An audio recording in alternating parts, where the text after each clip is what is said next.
At the very center of Moscow lies the Kremlin, lies Red Square. But tonight, Moscow is the center of the MMA world as a brand new VTB arena will be the site as an iconic 21-year career comes full circle as the last emperor begins his last chapter.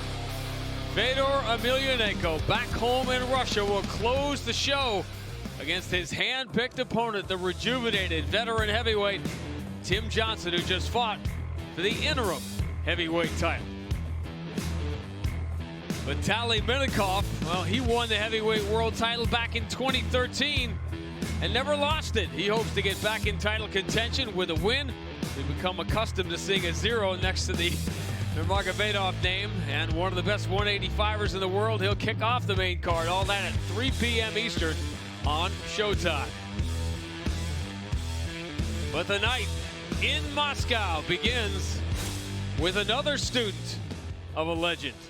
And while Fedor's next generation and Fedor himself will be front and center tonight, it's another of Russia's MMA royalty, Alexander Shlemenko, who's also laying a strong foundation for the future as well. Our tape for this featherweight matchup, very simply put, take a look at the length of Aiden Lee, 75 inches compared to a 68-inch reach for Osetrov. That is a big advantage. We'll see if he can capitalize on it. Our historic night in Moscow begins with Tukake.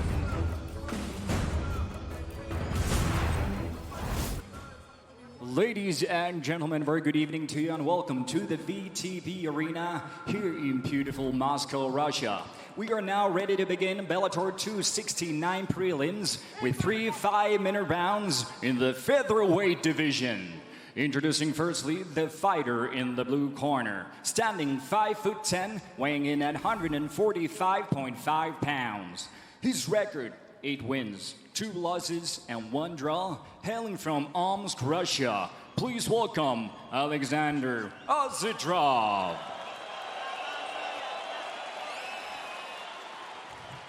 And introducing his opponent across the cage in the red corner, standing 6 foot, weighing in at 147.5 pounds. His record, 9 wins, 5 defeats. He fights out of Birmingham, England. Please welcome Aiden Lee.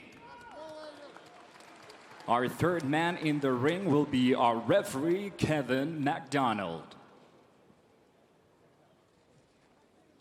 Good to see the familiar face of Kevin McDonald.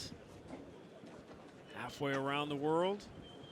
You've seen everywhere, you have been everywhere, John. Is there a comfort level no matter where you are once you step inside there and it almost feels like home? Absolutely. The best part is that cage doesn't change. When you step in there, you're comfortable, and that's the most important part. Osetrov on your right, it's Aiden Lee. Birmingham, England on your left.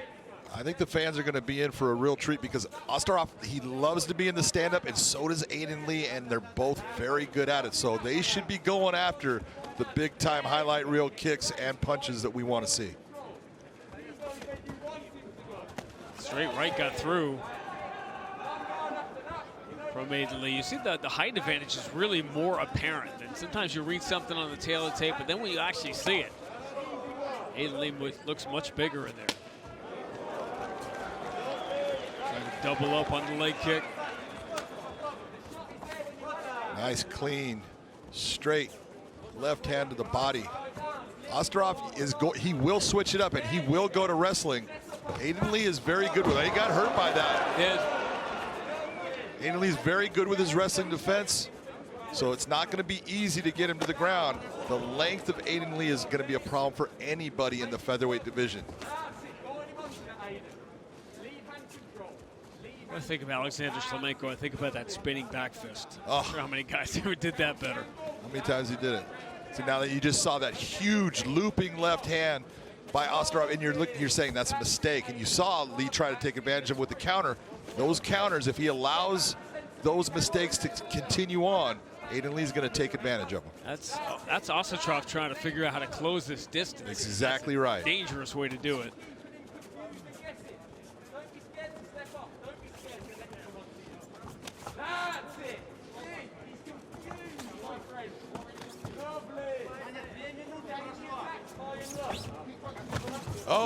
was a again. clean left hand by Aiden Lee. That landed with a lot of power.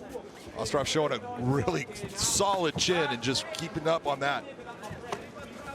He's really having trouble making up this distance. He's trying with the body kicks, almost using them like a jab because he can't reach him with his jab. That's the second time he's landed that body kick, and that's something he needs to continue on with, because right now, Aiden Lee is like a sniper. He is picking him apart.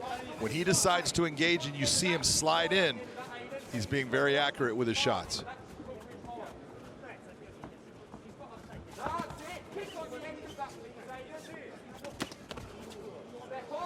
Almost didn't too close that time.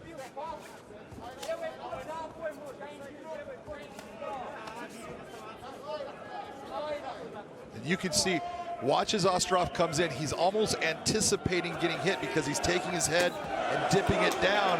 Aiden Lee is going to see that. He's going to change some of his attacks and come up the middle. Osetrov landed 2 or 3 of those solid body kicks. There's another one.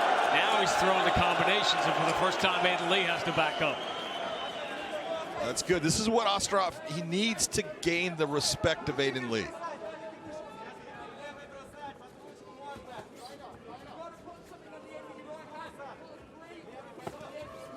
Oh, that's stunned him again. Right off the back of the ear. And immediately Aiden Lee flies in, has the back.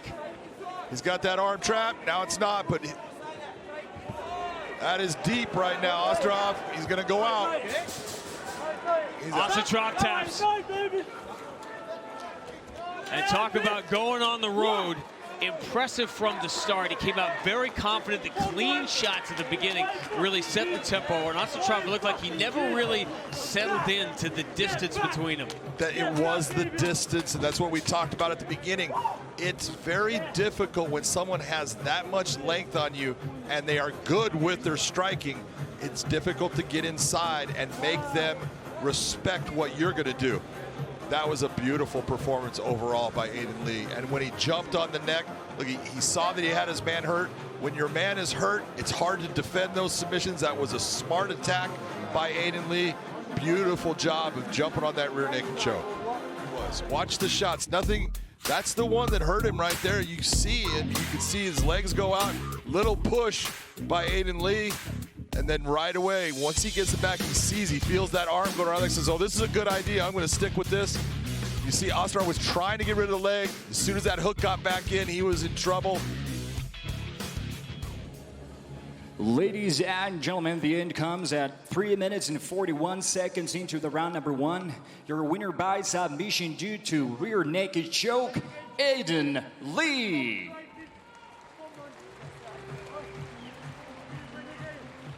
Aiden Lee gets his 10th professional win, maybe the most impressive. He is with Mikhailov.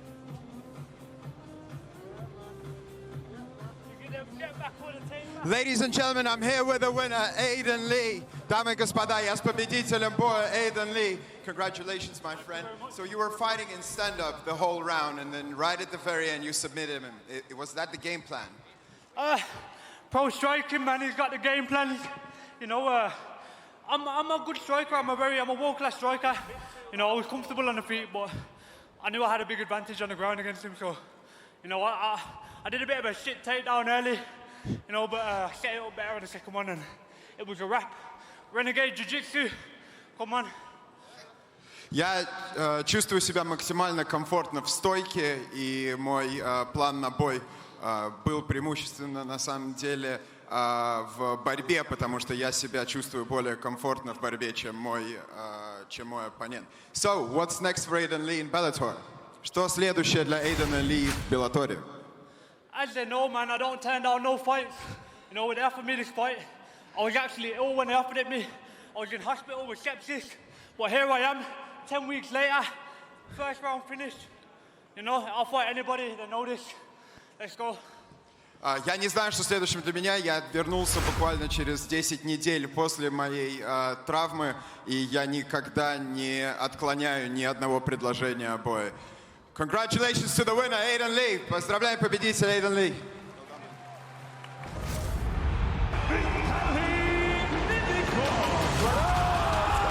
Big shot! Oh, now good right hand!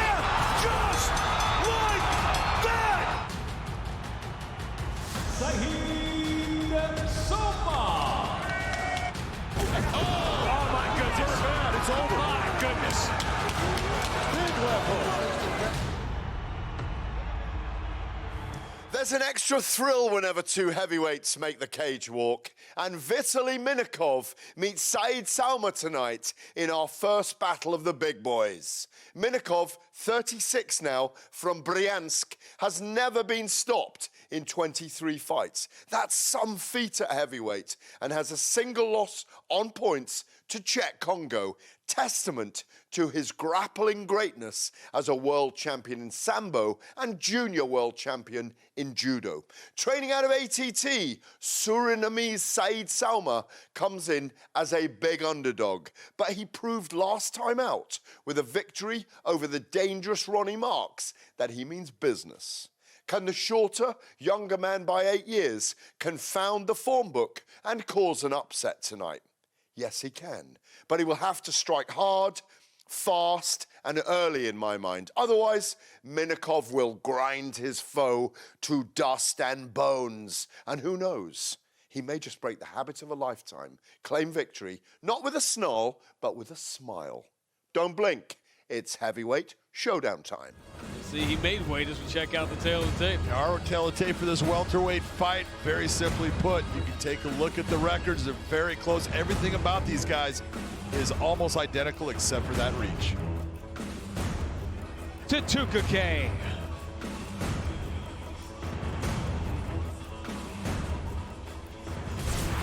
And now, ladies and gentlemen, here at Bellator 269, we continue the action in the welterweight division. This bout is scheduled for 3 rounds.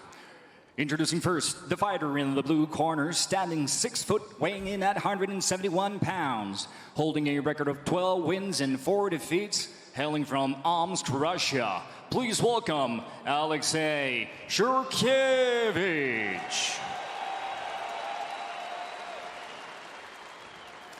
And his opponent in the red corner, standing 6 foot, weighing in at 170 pounds. His record stands at 11 wins and 4 defeats. He comes to us from Voronezh, Russia, by way of Sivkar, Armenia. Please welcome Grachik Blackstone Bozinyan.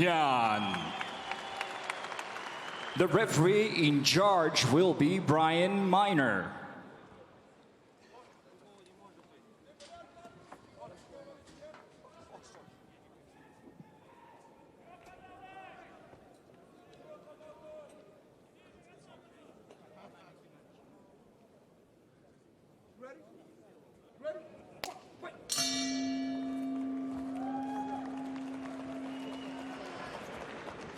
Shurkevich on the left of your screen, another Alexander Shlemenko student. How often can you just see the imprint almost right away of the coach? Many times you're going to see that. You see that, you know, what a coach was good at. His students start to pick up and emulate some of those same tactics, some of those same skill sets. Shurkevich, in watching his fights, is very calm, very relaxed fighter. He does not get flustered, does a very good job of counters, and he waits for the counters on his opponent, but he will be that guy that will lead the dance. Once he sees an opening, he'll attack. Just like that. Look at that chase down. Left got through. Oh, it was a big shot. Huge counter left. And Bozinyan going to try to collect himself here. He's going to be in no hurry to get up, and maybe he should be. Shurkevich doing a nice job there. Again, look at how relaxed he is. That's what I saw every time I watched him fight. Does not get frustrated, does not get all excited and make mistakes, just takes his time. That's the difference between 5 fights and 16 fights. That is.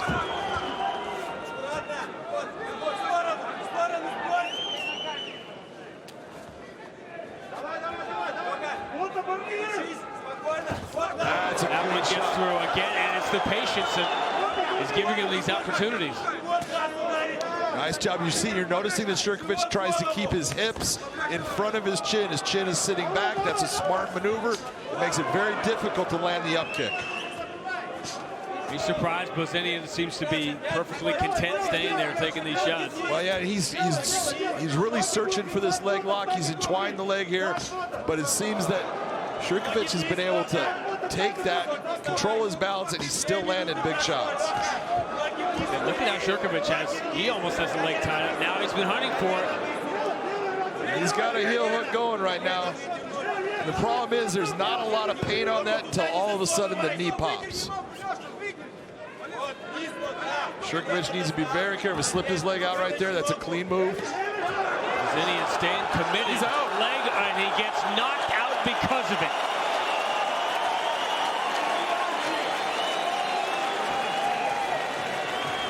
Take a look at the shot right here. That right hand hurt a little bit, and then watch the left. Boom! That left hook land cleanly. That's what put Bozinyan on the ground. And then it was all of these strikes overall landing. There he goes out. Big shots overall by, man, he just looked fantastic in that fight. You got to be so impressed with the way that Alexey went about his business.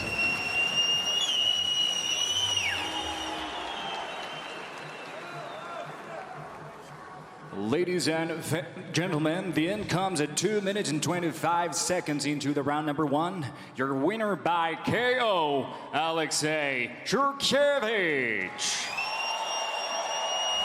Alexey Shurkevich goes to 13-4. It is his 9th win by knockout, and that was a veteran performance from a fighter still in his 20s. And he is standing by with Mikhailov.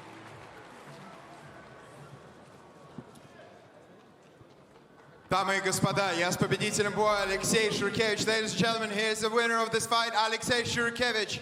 Поздравляю тебя. What a way to start your career in Bellator and to do it in your home country. What are you feeling right now? Какое невероятное начало карьеры в Беллаторе у тебя. И сделать это еще в твоей родной стране. Расскажи, что ты сейчас чувствуешь? Можно микрофон? Нет. Добрый вечер, москвичи. Добрый вечер всем, кто приехал издалека. Я думаю, здесь немало ребят сидит с Омска, с нашей малой родины. Ощущение, я выполнил работу на 100%. Я оставался спокоен, я кайфовал от процесса. Я очень счастлив, что я здесь. В 2017 году я пришел в школу «Шторм» к Александру. На улице его перед тренировкой встретил, попросил, говорю, вот так-то, так-то, я хочу того-то. Он сказал, давай приходи. С того времени, ну, на дворе 2021 год, прошло 4 года. Я выступаю на одной из лучших арен в мире. Огромное спасибо, огромная благодарность Александру, Андрею, Александру Сарнавскому, Ивану Андреевичу Колеснику, компании G-Energy, Газпром. Но все, мечты сбываются, Александр Шлеменко. Спасибо большое. Dreams come true. In 2017, I was standing outside Alexander Shlemenko's gym, and I asked him to give me an opportunity, which he did. Fast forward 4 years, and I'm here in one of the best organizations in the world, and I welcome all the Muscovites, all the locals, and all the people from my home in Omsk who made their way to travel here. Also, скажи, пожалуйста, какие у тебя амбиции в этой организации? What are your ambitions in this organization? Надо подписаться, да, сначала подписаться, потому что, можно об этом говорить, что он на один контракт. Контракт был на один поединок. Дайте мне контракт, я покажу зрелище, я вам гарантирую. Есть яркие представители, которые в свое время зажигали. Андрей до сих пор зажигает. И я считаю, ему нет равных. Он топ-5 по-любому. My ambitions is to sign a contract with this organization. Ladies and gentlemen, congratulations, Alexey Shurkevich. Scott Coker, give me contracts. Let's go! Дамы и господа, победитель вечера Алексей Shurkevich.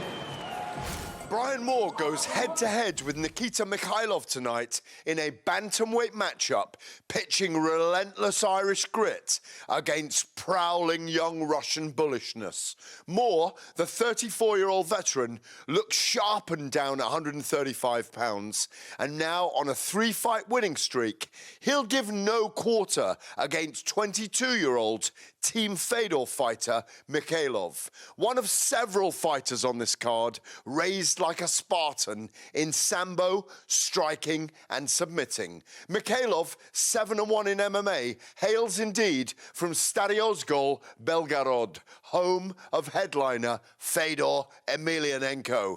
Can the young buck upset the old steed tonight? Fast and furious, this one, with all eyes on a thunderous delivery from either the pikeman or the Russian prodigy. Tail of the tape for this bantamweight matchup. Look, you got to go by the age. Look at Nikita at 22. A lot of experience in the cage and in life by Brian Moore. We'll see if that helps him in getting past Mikhailov. Tutuka K. Ladies and gentlemen, coming up next here at the VTB Arena in Moscow, 3 5-minute rounds of action in the bantamweight division. Introducing to first the fighter in the blue corner, standing 5'8", weighing in at 135.5 pounds. His professional record, 7 wins, 1 defeat. Hailing from Stadiozgol, Russia, please welcome Nikita Mikhailov. And introducing his opponent in the red corner, standing 5'8", weighing in at 136 pounds. He joins us with 14 wins and 7 defeats. Hailing from Wexford, Ireland, please welcome Brian the Pikeman Moore. The third man in the ring will be our referee, Brian Miner.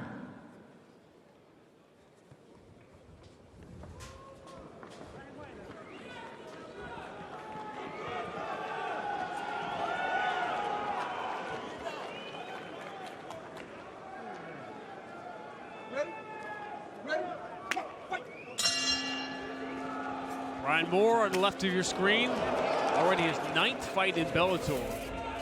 He's 5-3, but the 3 losses we talk about resume. Daniel Weichel, Noah Lahat, and of course AJ McKee, and he had AJ McKee in some trouble.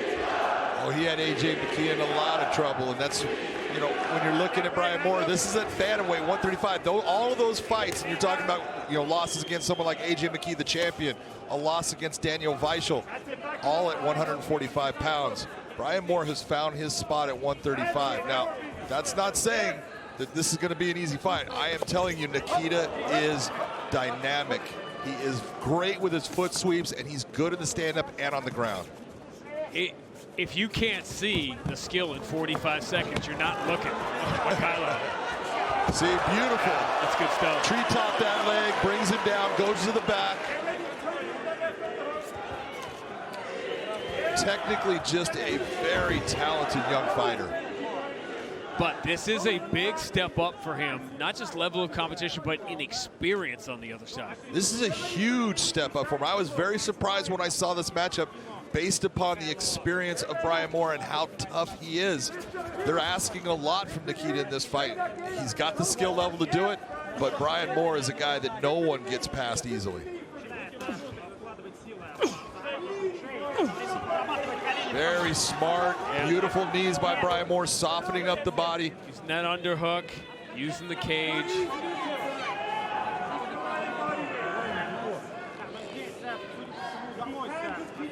Mikhailov is trying to relax in the position, but he's trying to keep himself safe. And I say that's a smart move. Going out, beautiful high crotch, putting more on his butt. That's a young fighter, a very young fighter who just stayed calm in a tough spot and completely reversed the position. Exactly, and now right again to the back.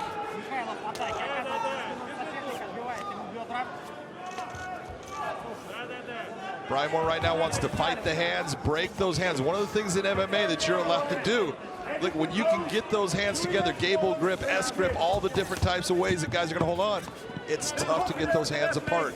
He needs to get those hands apart to get Nikita off of him. That is not anything right there. His legs. Now he's got, you see him with the arm. Now there's a difference, and he wants to suck that leg in. That's a lot tighter right now. This is a good position for Brian Moore. He's not in any danger. He cannot be hurt in any fashion right now, and he can put a lot of pressure on Mikhailov. But Mikhailov, as you notice, he's just relaxed, and Brian needs to be very careful about not just putting too much squeeze with his legs and just running his legs out.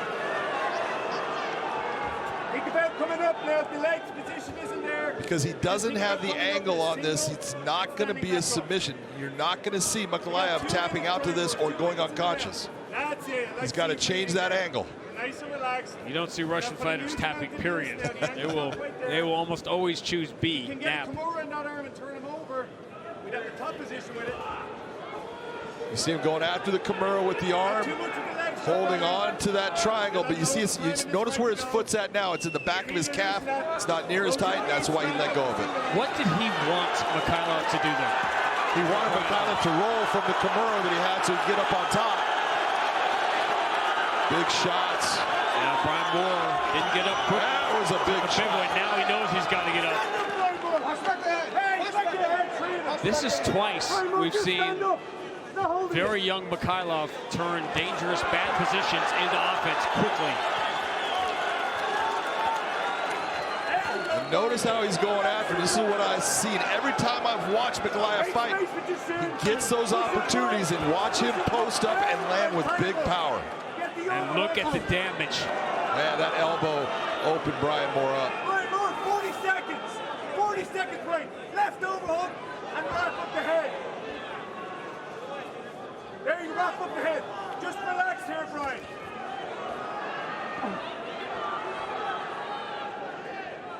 You can hear Brian Moore's coach, John Kavanaugh, tell him, just relax, lock up the head, meaning pull him closer so you don't absorb any more damage at this moment. How many 22-year-old fighters do you even see in their first pro fight, let alone at 7-1, in with a veteran like Brian Moore on a big stage like this? And Mikhailov is living up to the hype. That's an eye-opening round one. I love the play on words because it's absolutely true. And you see this high crotch right here. Takes it, brings it down. There was moments for both fighters in this round. And, you know, Brian Moore was doing a good job, but that elbow right there, that's what opened up that cut. But as you often say, the moments, Brian Moore had moments, but they were defensive moments. For the most part, but he had moments of offense when you're looking at that triangle, but it was never a triangle that was going to end the fight. Yeah. So as the judge is looking at it, you're going to say, you know what, nice attempt, but it didn't get you anywhere. And you can see that's a big, nasty cut on Brian Moore's right eye. Really almost was a little too anxious, I thought, to end the fight with Julius Anglickas to make the point, yeah, I am that guy. Don't think I'm not. Exactly. Beautiful spinning back fist. Yep. And you can take a look at those, stats. All of the things that you saw from Moore were on the feet, those 7-12, but everything from Mikhailov, a lot of them on the ground, big heavy shots, and he again getting more to the ground. Very important, takes him out of where he is strong in the stand-up, putting a lot of pressure on Brian Moore right now. Sometimes the stats will tell you, sometimes you can look at Brian Moore's face. And that's a better indication than any number. Again, goes to the high crotch, tries to go to the single leg. And now what Nikita Mikhailov is realizing now is that he's in there with a serious pro. Oh, he knows that he's in there with someone that is very good at just flowing with the fight. But again, Mikhailov takes that, drives him forward, gets him to the ground. And we're going to have to see what Brian Moore does to get himself back to his feet, because he cannot stay on his back. He has taken a lot of damage already from Nick. You got to just be in a position of that fence is there. You got to use it to get yourself back to your feet. Mikhailov is too dangerous on the ground with his ground and pound. Be really interested to see when this is over what Brian Moore would have to say comparing Mikhailov at this age to when he fought A.J. McKee at 25. 24. Yeah, 24. Yeah.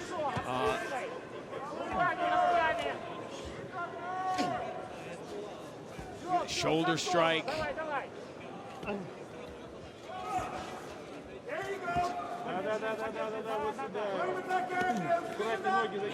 Mikhailov is always thinking offense. What can I do from here? Okay, that's 2 minutes down. MMA royalty in that corner as well.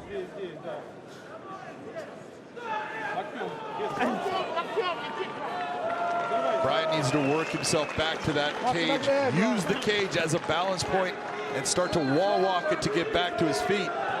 Right now, as he's grapevine the legs, switches position, tries to get him to close guard, but this is not going to get him out of the position. He needs to open those legs up and explode, get a hand on the ground, start getting his back against that cage, and working himself back to his feet. Nice job by Mikhailov to get him and turn him away from that cage. Instead of his legs, it's the cut that's opening up. Courtesy of a nasty elbow strike from Mikhailov in round 1. And again, at this point, you've got to do this at least. Yeah, you're giving your back, but you can't stay in the position you're at. You're going to be better off your feet. Brings him right back to the ground.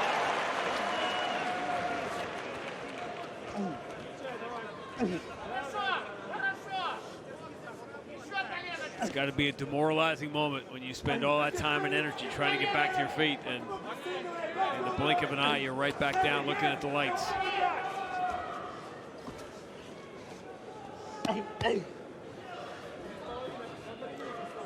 In some ways, to me, John, performances like this for young fighters are more impressive. You'll look down and you'll say, oh, a 30-second knockout. That's one shot, right? This is a voluminous offensive performance from Mikhailov against a veteran, and he has basically countered him at every turn. You're talking about just a tidal wave that just keeps flowing, and more is coming your way, and it's who he's doing it against. That makes it all the more impressive. You can put the machine across the chest. That's what Bellator needs, another great young bantamweight, right? Nice job by Brian to try to get himself back to his feet. He tried to explode there.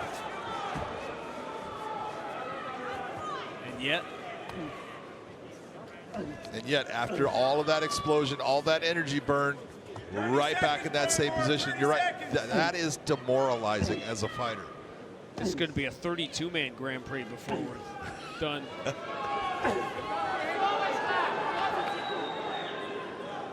you missed the news this week, Sergio Pettis will defend the bantamweight title against the former champion Horiguchi in December. So much conversation about a bantamweight Grand Prix next year, and how do you choose 8? I don't think you can. I don't think you can either. And both of these guys right here are demonstrating the reason why. Yeah. Big stage. Seeing them, especially now they're doing it and they're performing like this. Yeah, beautiful. Gets behind him, picks him up, body lock, takes him down, and then it's just the ground and pound that he hits him with. You know, that cut's already there. Beautiful left hand. That makes Brian move, because you can tell as soon as he's moving right away, it's telling you, that didn't feel good. I need to change the position, get myself so I can't get hit by another one. But he's done it in dominating fashion, which basically he's doing again here today.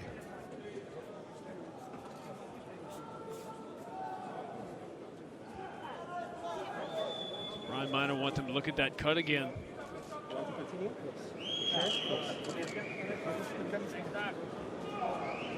Well, if you leave it up to Brian Moore, he's going to continue. He'd be the Monty Python Black Knight. I mean, that's not the guy I'm going to. Do you want to continue? No. He has, Mikhailov has gotten to that kick at the beginning of the round in each of the 3 rounds so far.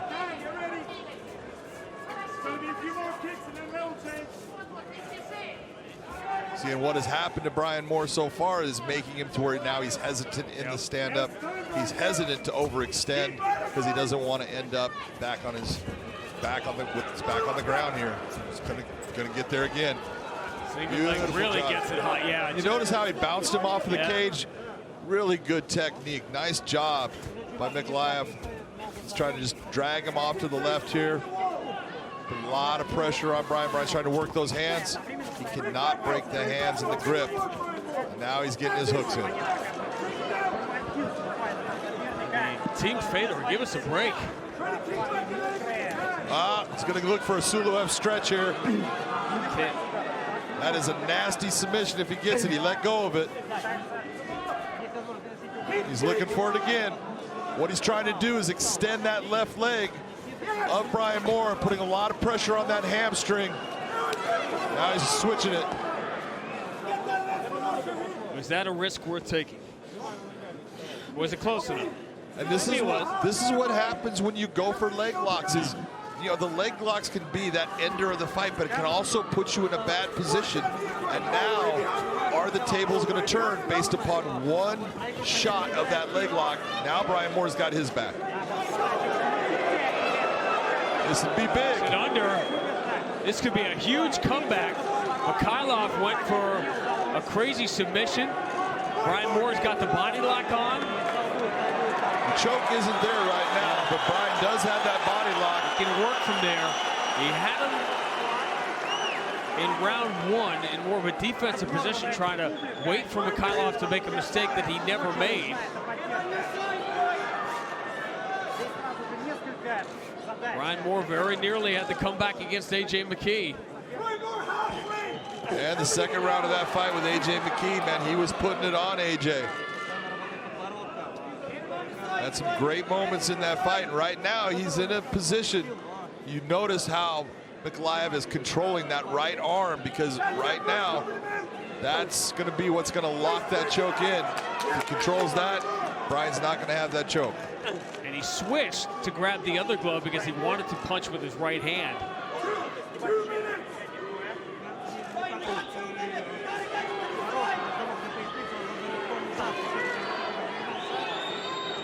When you have someone that is good with their defense against the rear naked choke, it's not.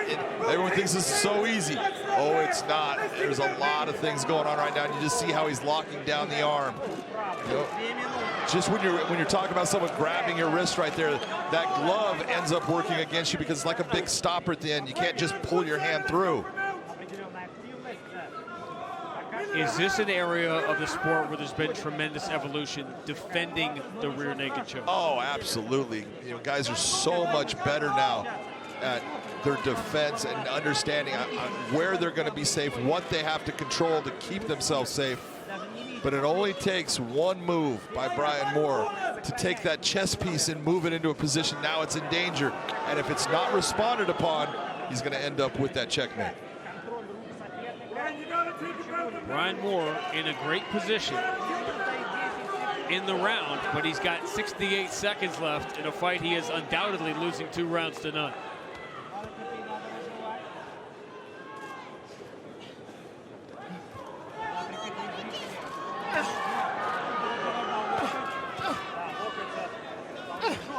Sharp elbows coming from Brian Moore, just trying to get him to make the one mistake. Well, if he can land good elbows aside and get Mikhailov to move himself off, he can look to go to the arm, take an arm bar, but he keeps on looking back towards that rear naked choke. And right now, Mikhailov has done a great job of defending against it. There he goes for the arm. You see, notice what Mikhailov does with his arms. He entwines them like it's a rear naked choke to defend against it, but that can be beaten. But Brian needs to do the right things. He's got it if he takes the arm and brings it off towards the head. He's running out of time. Well, Mikhailov showed us brilliant offense for 2 rounds, and then with the fight on the line, he defended himself for the final 3 minutes in a very dangerous spot to reach the finish line. Brian Moore wasn't able to get the first 2 rounds, but you know that I like the fact that Mikhailov went for it. Here was Brian Moore going for this arm bar. He sets it up. He's got a position. You see Mikhailov taking and controlling with a gable grip, sliding his arms into that locked position. But Brian Moore doing everything he can, ends up where at the end of it, the cage was actually keeping him from being able to extend and try to get that arm out. But great job by both fighters. Ladies and gentlemen, after 3 hard-fought rounds, we go to the judges' scorecards. All of our 3 judges, Jacob Montalvo, Mike Bell, and Ben Cartledge, all had it 29-28 in favor of your winner by unanimous decision, Nikita Mikhailov. Emotion does not need a translator, and we've seen these young Russian fighters already almost have these brilliant performances and then afterwards almost become overcome by the magnitude of the moment. Nikita Mikhailov gets the biggest win of his young career. He goes to 8-1, and he's with Mikhailov. Ladies and gentlemen, I'm here with the winner, Nikita Mikhailov. Дамы и господа, победитель боя, Nikita Mikhailov. Congratulations on your Bellator debut victory. How are you feeling right now? How do you think the fight went? It looked pretty close. Поздравляю тебя с победой на дебюте в Беллаторе. Как ты сейчас себя ощущаешь? Как ты вообще чувствуешь, прошел бой? Выглядело достаточно близко. Расскажи. Можно я сделаю? Фу! Слава Богу, все прошло. Это мой дебют в Беллаторе. Я рад, что я выиграл его. Я хочу сказать большое спасибо моей команде Федор Тим, Александр Невский. Сейчас в моем углу нет одного человека. Я думаю, он рад был бы моей победе сейчас. Владимир Михайлович.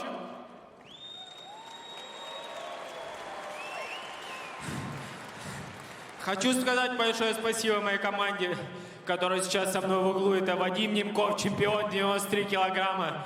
Сергей Листартович, который мы большую работу проделали. Александр Васильевич, который раздевалки сейчас. Всей моей большой команде. Спасибо моей жене Оле, она все выдержала. И хочу, конечно, сказать удачи с Божьей помощью, чтобы моя команда выиграла. И в том числе наш капитан Федор.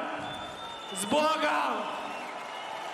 I want to take a breath and congratulate my whole team and thank Fedor Emelianenko, Alexander Nevsky, and everyone who is in the Fedor team and cornering me today. Unfortunately, there are some who couldn't be present.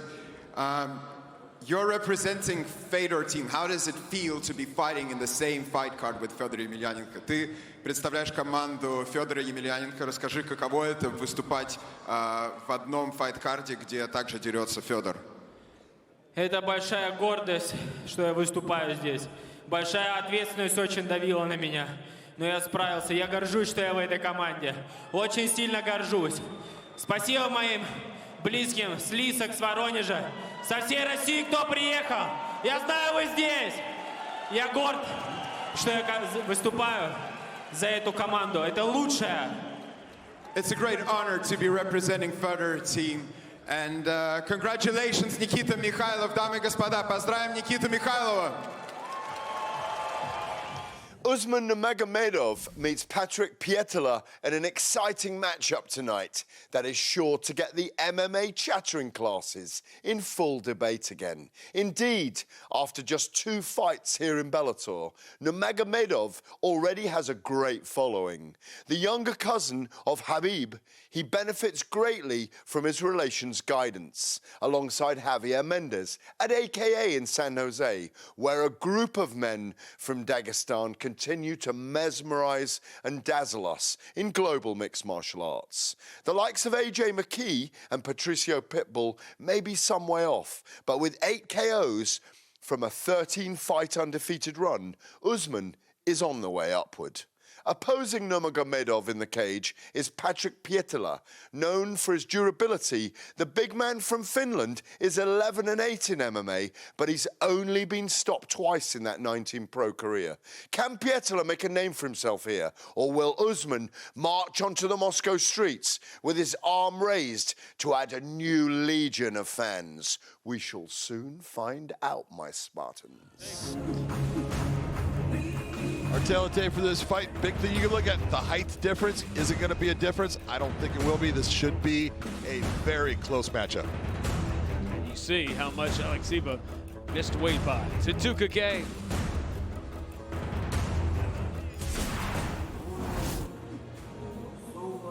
Ladies and gentlemen, at this time, I would like to welcome all those joining us live in the UK on BBC iPlayer. Our next prelim fight here at Bellator 269 is in the contract weight of 130 pounds, scheduled for 3 rounds.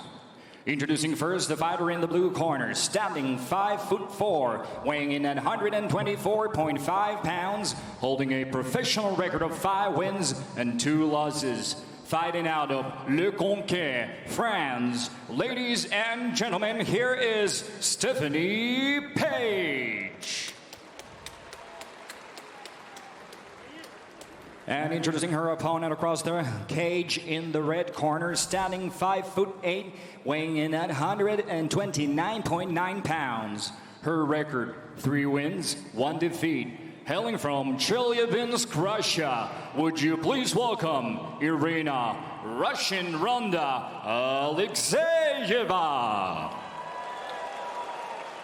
The referee in charge will be Kevin McDonald.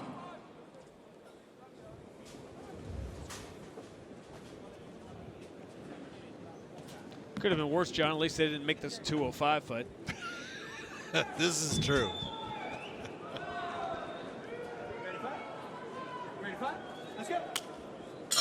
Tune in early on YouTube. You never know what you're going to hear. But the size difference is obvious. Even you had the height to begin with.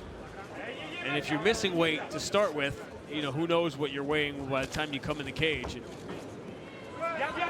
There is a big size difference, and you're right about that. That weight difference could be, but a lot of it is the skill level. And I'm telling you, Stephanie Page is very good on her feet. So the length of, you know, Irina, I'm not sure it's going to be that much of a benefit to her because Page has seen all of that in the past. Look right away at her lines that she takes. You can see all the experience. It's obvious, like, right away. Yep, and exactly, beautiful right hand there. Her, yep. You're seeing that Irina is already starting to chase her. That's not good. You cut her off. You don't chase, because when you're chasing, she's leading you into a path that she has a plan for. And as you said, Alekseeva, a little bit of a risk taker, which also becomes even riskier against a very disciplined, experienced fighter, particularly in the stand-up. And this is actually very smart by Alekseeva, because this is where she has an advantage in this fight. If she can get it to the ground, she does have a good, solid ground game, very good base, and it takes Page completely out of where she is the best. She used the judo background to get her down to the ground. Love that outside trip.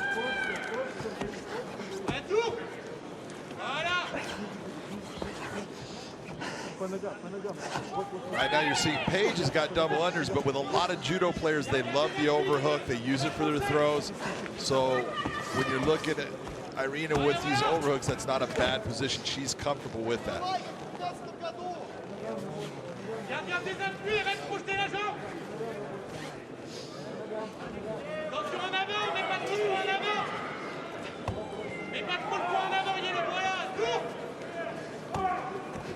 Page having trouble just getting her hands clasped.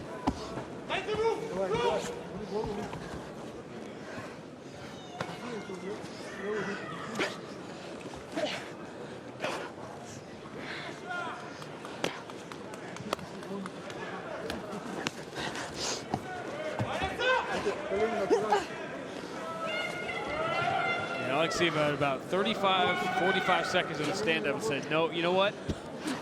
We need to go over here. Which makes her a smart fighter. Yep. What she's doing right now, it's not super exciting to people, and it's not glamorous, but it is effective, and it is exhausting, and it's damaging.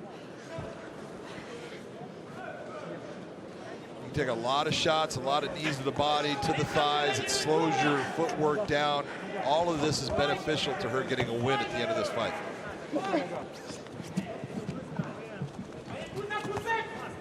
Hunting for that trip. She was looking for it. Paige really needs to separate here if she can.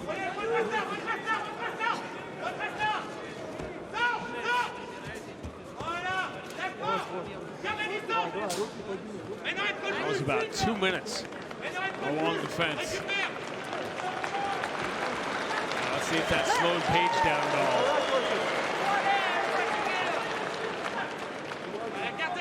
And right where she's at, trying to draw right back to the middle. That's perfect. That's a smart fighter. You know, come to where I want you to be. I don't want you to be able to push me against the cage. Nice overhand right by Paige. Yep, she used that tie clinch to slow her down, and then she got that right with that big reach advantage she has. And got Paige right back where she wants her.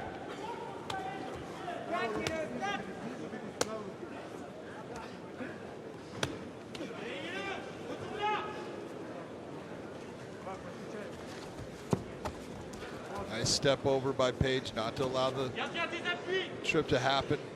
All of this is, again, good work. You saw her, you know, just taking it at the right hand to the thigh.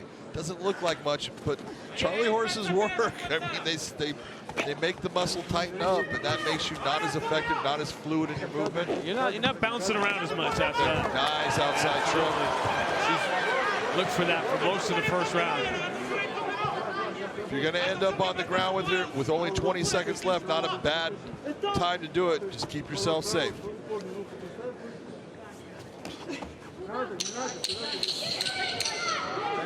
There is a neck crank there, but she's not going to be able to get it.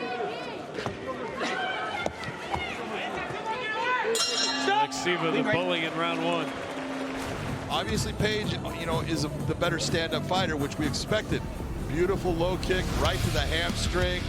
Left hand, right hand by Alekseeva, but really those are to drive her back, get that clinch, get her against the cage where she can do the work that she's been doing.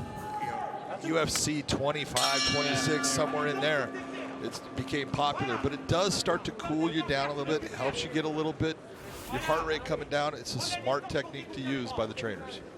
It's when you watch the old stuff, if your VHS tapes are all broken, though, VHS tapes they used to sell, but you get in your Google machine.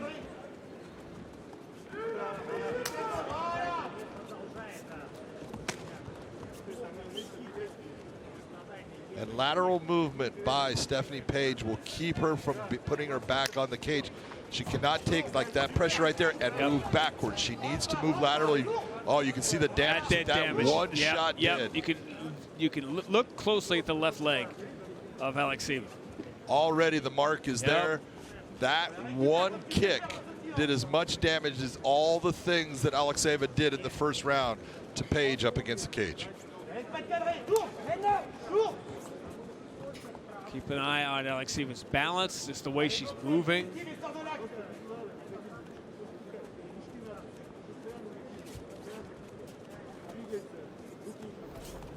And when you're having somebody put pressure on you like you're seeing from Alekseeva right now, what Paige needs to do, she did it just a moment ago, that teep kick, an offensive attack coming forward, get her to back off and then circle out.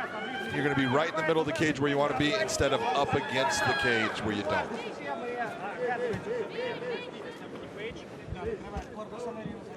Second round begins the same way the first did, about a minute plus of stand up, and Alekseeva saying, enough of this.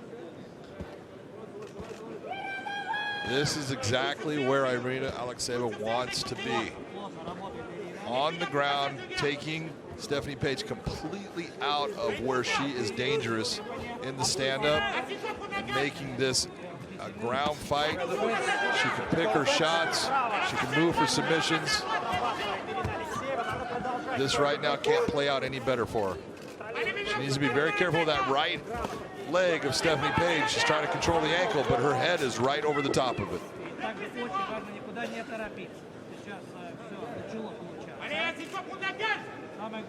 You could have 400 Muay Thai kickboxing fights. It's not going to help you in this spot. No, because you never in any of those fights were in this position unless you got knocked down, and no one at that moment was trying to do more damage to you.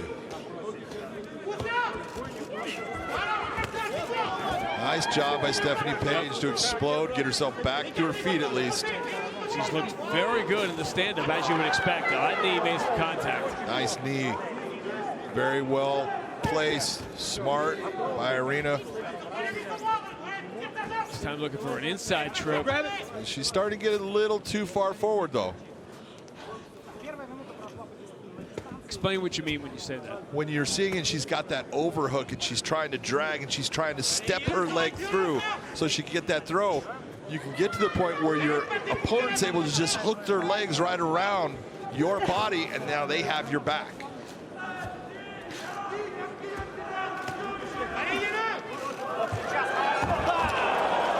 Page through the knee. Alekseeva saw it coming and was able to get underneath, and now is in a very dominant position. Yeah, when she caught that, nice job of bringing her to her and dropping weight down on top of her. She used that throw like it was a strike. If you're the bigger, stronger, heavier fighter, fight like the bigger, stronger, heavier fighter. Absolutely. Good point. I'm good for one or two.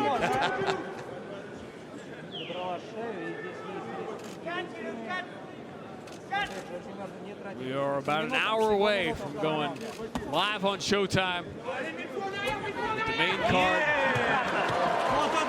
Which obviously will be highlighted in the main event by return of Fedor Emelianenko. Has not fought in Russia in 5 years, hasn't fought in Moscow in 10.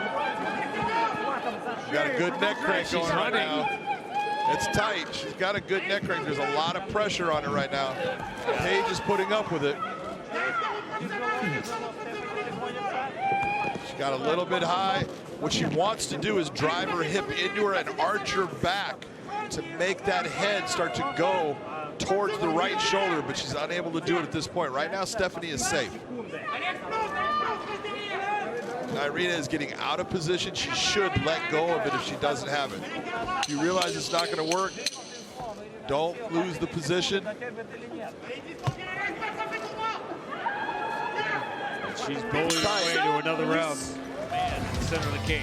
Now, once Alekseeva made it her fight, it hasn't been close. You saw that damage. That leg kick almost woke Alekseeva up again early in the second round. Like, wait a minute, what am I doing here? This is not where the fight should be. She's landed several of those kicks, and that last one that she landed was very strong. Here's what I like. Notice how she brings her weight down with her. That comes from judo.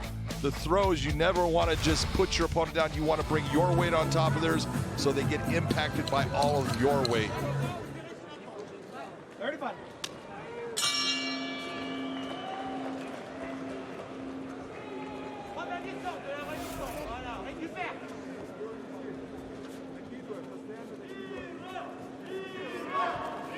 Five of Paige's 7 pro fights have gone the distance. She only has 1 knockout.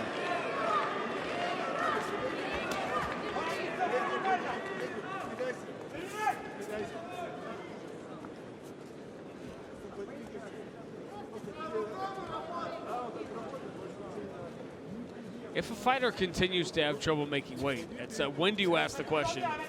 Do you go up? I look. It's very simple. You don't make weight twice. It's time for you to go to the next weight class. You're saying that you're draining your body so much trying to keep yourself in one weight class. Obviously, that's not the weight class for you, so that's why there's one above you. You know, start switching it up. Get yourself into that upper weight class and just move on with your career, because you're going to kill yourself trying to drop that weight. Shot kidney by Paige as Alekseeva went for another one of those spinning kicks.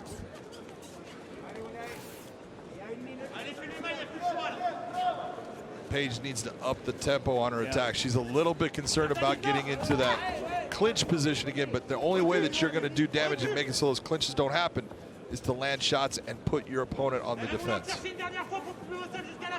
Tactically, it makes sense, but not when you're down 2-0. This is true.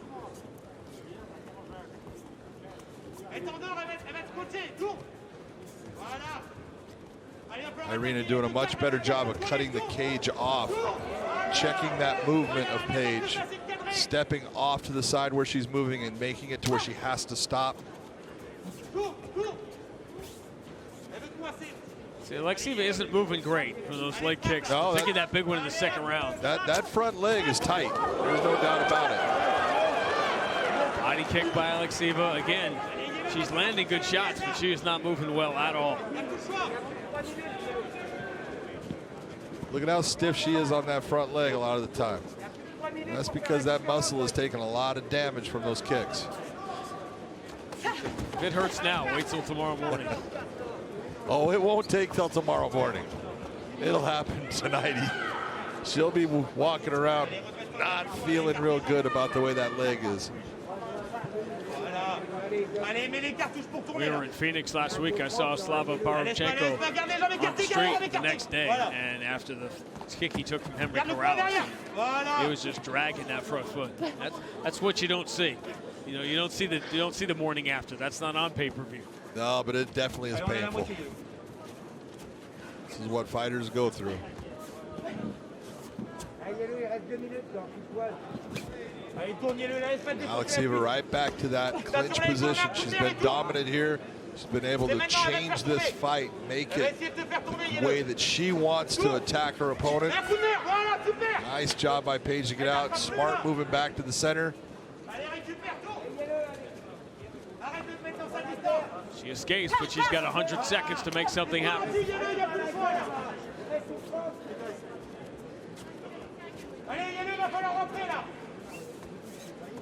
She's done damage with the leg kicks, but she hasn't been able to set up anything else off of them. She does a great job of hiding that kick behind her hands, though, and she did exactly what I would have said I want to see her do. You've got to go with combinations now. It's not the 1-2. It's got to be the 3, 4s, and 5s. You don't think hiding your hands behind the kicks can be effective? Ask Patricio Pitbull. That's how AJ McKee became the featherweight world champion.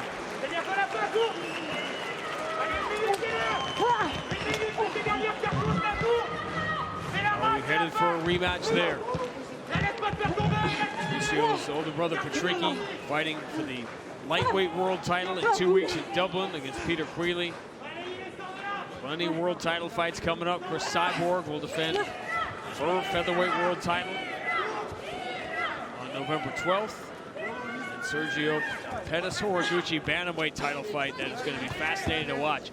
What's Paige trying to do here? What's her best case? Well, right now she's got a lock where she's got that arm in the position. It's almost what we call a 100% position, but she doesn't have anything at this time. There you go. There you go. Now she does. Yeah, now she does, but again, lost position.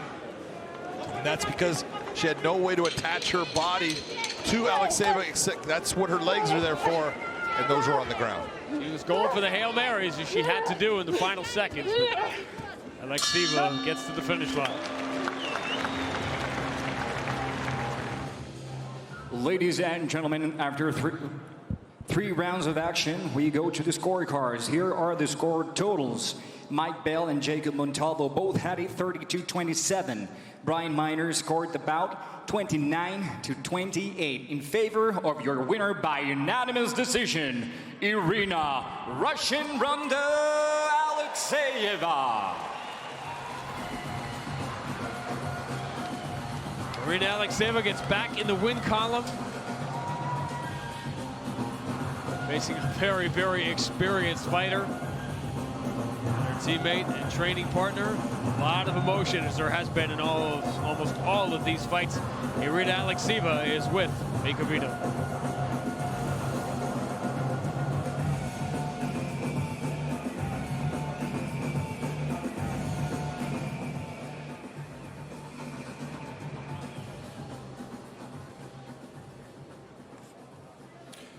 I'm here with the winner, Irina Alekseeva. Irina Alekseeva, поздравляю тебя с победой. Bellator has got a really strong women flyweight division. Do you see yourself in that division? And if so, where do you see yourself? В Беллаторе очень сильный дивизион легчайшего веса. Видишь ли ты себя в этом дивизионе? Если да, где именно ты видишь себя? Привет, Москва.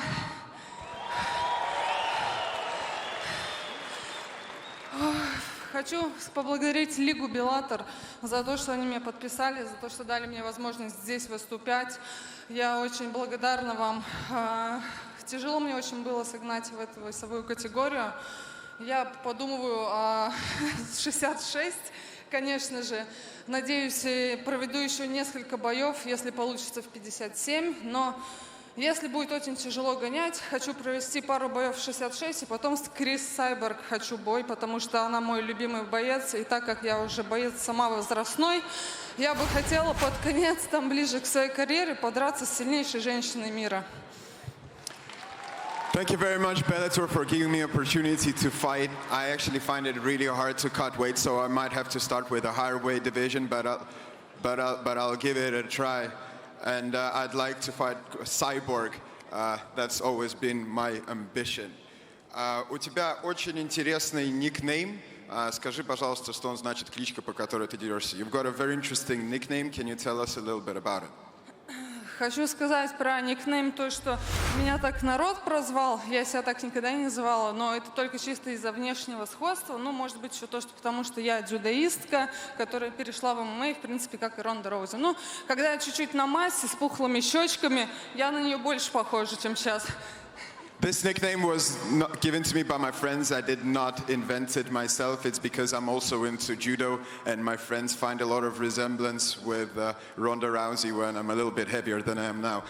Congratulations, Irina Alekseeva. Дамы и господа, поздравим Ирину Алексееву!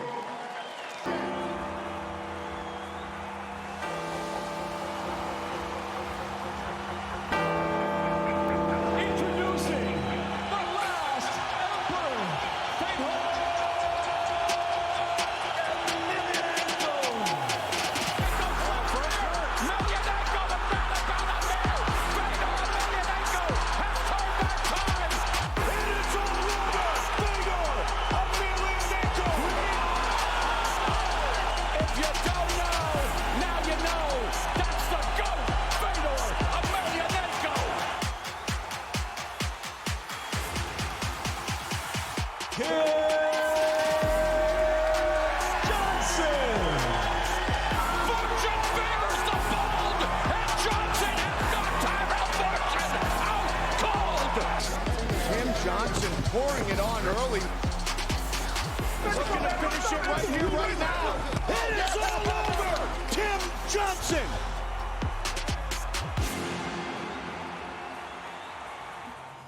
Prepare for a partisan reception and a stentorian crowd for the arrival in the cage of Fedor Emelianenko tonight against highly ranked heavyweight Tim Johnson in an intriguing main event. One of Russia's foremost sports icons and one of the greatest fighters in the history of combat sports, Fedor is referred to as the last emperor for good reason, having dominated the blue ribbon division for almost a decade undefeated.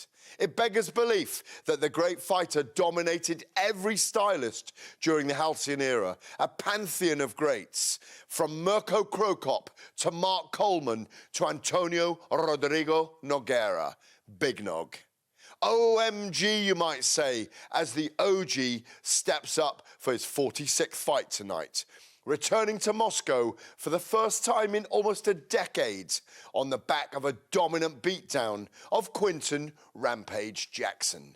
As Fedor's 76% win ratio by KO, TKO or submission indicates, he's not a man given to relying on the judges either, and he leaves it all in the cage. Well, 45-year-old Emelianenko has a kindred warrior spirit in Johnson, 9 years his junior, who has heavy hands and a giant heart, guts and stamina.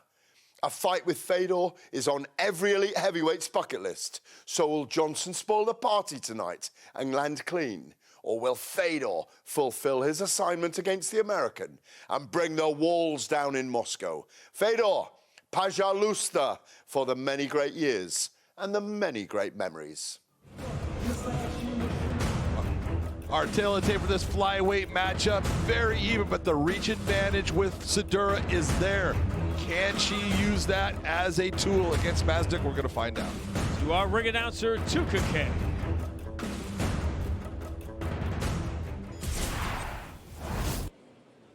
Ladies and gentlemen, all of you joining us live on Oko in Russia, we welcome you as we continue the action in the flyweight division. This bout is scheduled for 3 rounds. Introducing first, the fighter in the blue corner, standing 5'7", weighing in at 125.5 pounds. Her professional record, 4 wins, 4 defeats. Hailing from Lodz, Poland, please welcome Katarzyna Sadura. And introducing her opponent in the red corner, standing 5'6", weighing in at 125 pounds, holding a record of 4 wins and 1 defeat, fighting out of Moscow, Russia. Ladies and gentlemen, please welcome Darina, Red Queen Mazdyuk. Ladies and gentlemen, the referee in charge will be Kevin McDonald.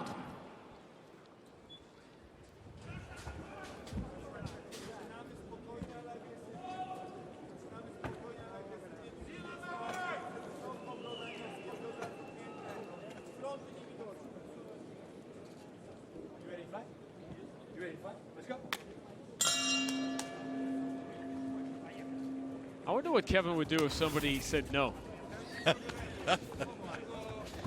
He would say go. Mazdyuk coming up very aggressively. She's really a fascinating story. As I said, the YouTube video will be the first thing she gets asked about. But it's a master of sports in Kyoshin karate. Nice right hand. She landed right there. And another master of sports in rifle shooting. She does wing her shot. She comes from the side a lot, and the one thing she's got to do is keep her chin down. You'll notice that she starts to pick her chin up, and if Sadura sees that, she can land a shot that could end this fight.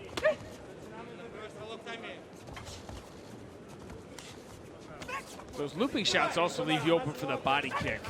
It leave you open for a lot of things, especially someone when you're looking at Sadura. She comes with a lot of straight shots down the middle. Nice straight right hand again. Those get there quick. Roman combinations. Mazdyuk a little more careful.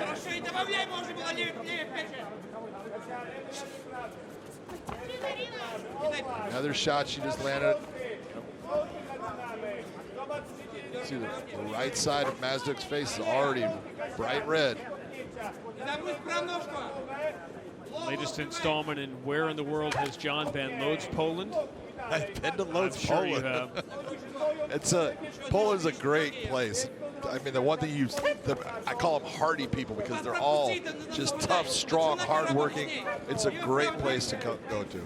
Well, it's the third largest city, kind of a manufacturing city. Occupied during World War II. That exactly what you saw with the right hand. The first right hand from Darina is what she needs to go back to.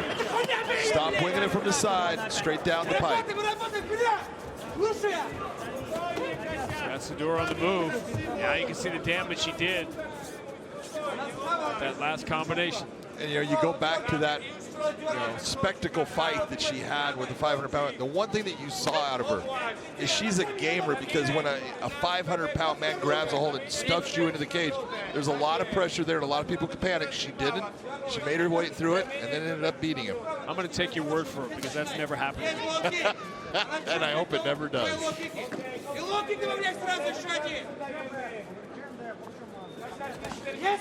So if there was a 500-pounder around in Fedor's prime, he would have fought him. He would have made the list. There was no shape, no size, no skill level, no background, which is what makes the iconic win streak something that will never be matched. Spinning back elbow. Nice attempt by Mazdyuk with the spinning attack.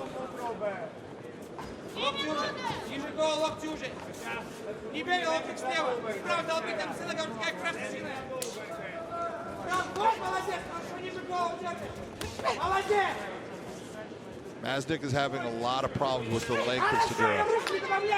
She's coming inside, trying to land shots, but she's been getting hit with a lot of the power of Sadura, and Sadura's shots are starting to have effect. You saw how she just reacted to a feint there. And the looping shots make it even harder. Because the looping shots, they take a long time to land, and so you've got to set it up and hide it behind other things. And when that's all you're throwing is one big loop, it's easy to see, easy to counter. Nice right hand by Sadura. She's trying to get inside. You can see Mazdyuk wants to get inside. She's paying a price every time. That lead leg is starting to get eaten up. There she went in an attempt to block.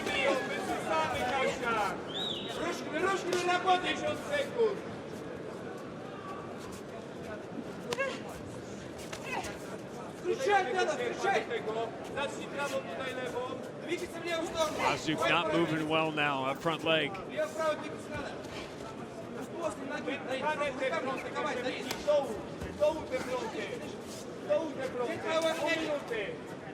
Right now, it's the technical skill of Sadura. You know, she's got 8 pro fights. You can see there's a little bit of a difference in the way she's approaching the encounters compared to the way Mazdyuk is. And that's the difference when you're fighting someone that's been in there more. You've got to find those areas. Nice right hand again by Sadura. Talked about hiding the hands behind the kick. Good job by Sadura late in the round. That's a good first round. Nice kick to the body. That little left hook over the top. The encounters, when they exchanged, it was always Sadura seeming to land the better shot. That wasn't much there, but then comes up with a kick under the arm. Nice right hand. Not a whole lot of power on it, but right at the end of the round, she did land a shot that definitely hurt Mazdyuk.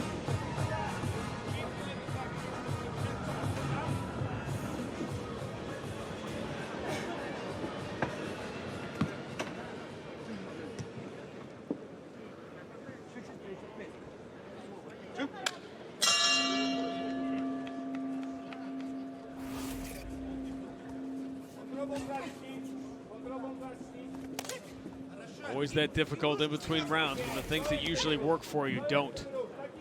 And pretty easy call in that first round. Pretty easy call. The better shots, more volume, everything went to Sadura.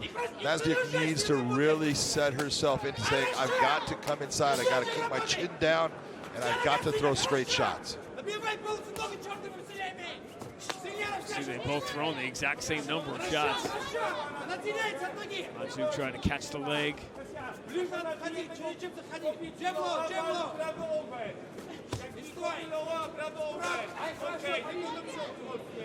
Sadura is longer. She is more disciplined in the stand-up. Those are two difficult things to overcome. She's just landed the heavier shots and more of them right now. Those shots, you know, they just break you down, you know, slowly and systematically, and that's what fighting is. It's not that you have to get there right away. It's just how do you maneuver this to land enough shots to get the fight where you want it to be.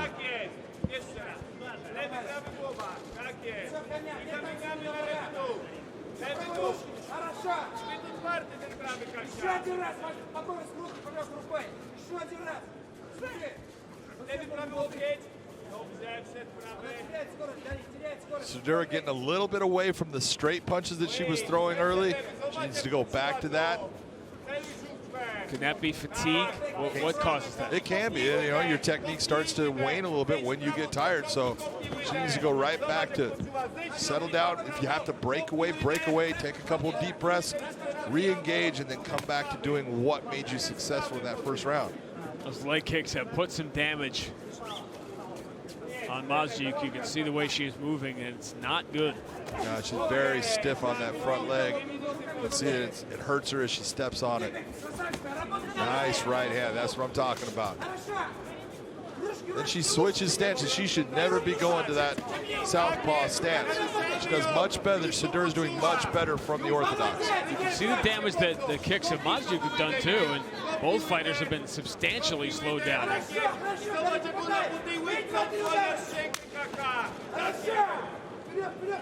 Again, one good kick by Mazdyuk there, but a good kick and a nice right hand.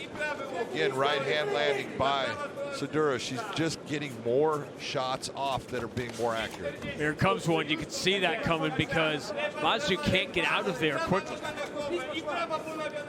She really does. She's raising her chin up too, which can be dangerous for her. That was not much of an attempt at a level change. It was the first attempt of any kind. And now Mazdyuk with her back against the cage. A little spinning back kick, trying to press her there. Cuts her off. And this is an accumulation of shots here. Yes, it is. And we are at the finish line. And we're done. That was not one shot. That was an accumulation of blows early in the fight from Sadura. He gets this win. Watch what happens here. Nice kick. Right hand touches a little bit. The left touches. But Mazdyuk has had a lot of shots hit her, and even in this position, you can tell there's not why are you going to get your arm trapped? She can't stop the shots. That's why referee Kevin McDonald stops it. It's a good stoppage because she was just exhausted, beat down by a volume of heavy strikes.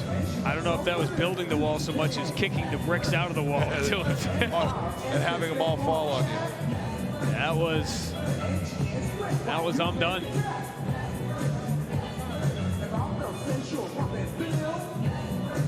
Kevin McDonald gave her every chance.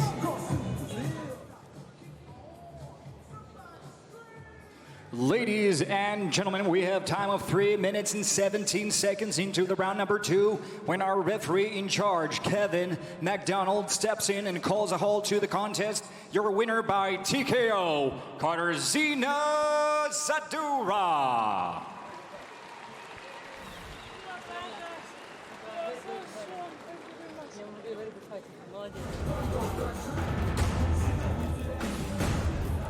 Our tail and tape for this heavyweight matchup. You can look at everything right there, but the real thing is that record of 12-6, Sidelnikov, 10-7 for Rab Truesdale. We're going to see who gets the win tonight. To Michael C. Williams. For all those with us tonight live in the UK, we welcome you on BBC iPlayer to VTB Arena here in Moscow, where at Bellator 269, the time has come to conclude the prelims. We'll do it with 3 5-minute rounds in the heavyweight division. Introducing the blue corner at 6'1", weighing in 247 pounds even in his Bellator debut. He stands with 10 professional victories, 7 losses, 1 draw from Aloha, Scotland, Rab Truesdale. And across the cage, his adversary fighting out of the red corner at 5'11", weighing in 264 pounds. As a professional, he brings 12 victories, 6 defeats, fighting out of Stariholsko, Russia, introducing Kirill Sidelnikov. In charge, your referee, Jacob Montalvo.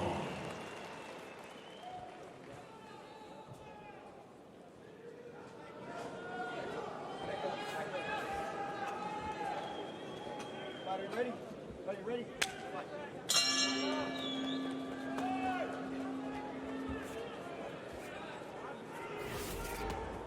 I guess you probably didn't need me to tell you we're at heavyweight. I think the big difference you're going to see in the beginning of this is the hand speed of Sidelnikov versus Rab. Rab is he's what I call a brawler. He comes out there to throw down, comes out there to land big shots, but he does not have the hand speed of Sidelnikov. Which, of course, is the Fedor trademark. Absolutely.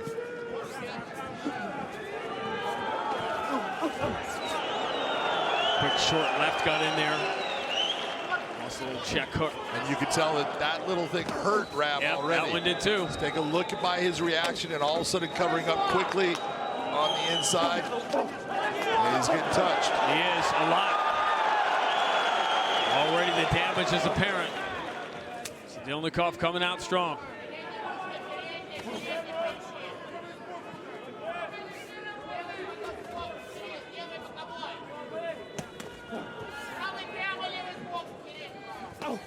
Nice right hand to the body. Truesdale has only been knocked out once in 18 professional fights.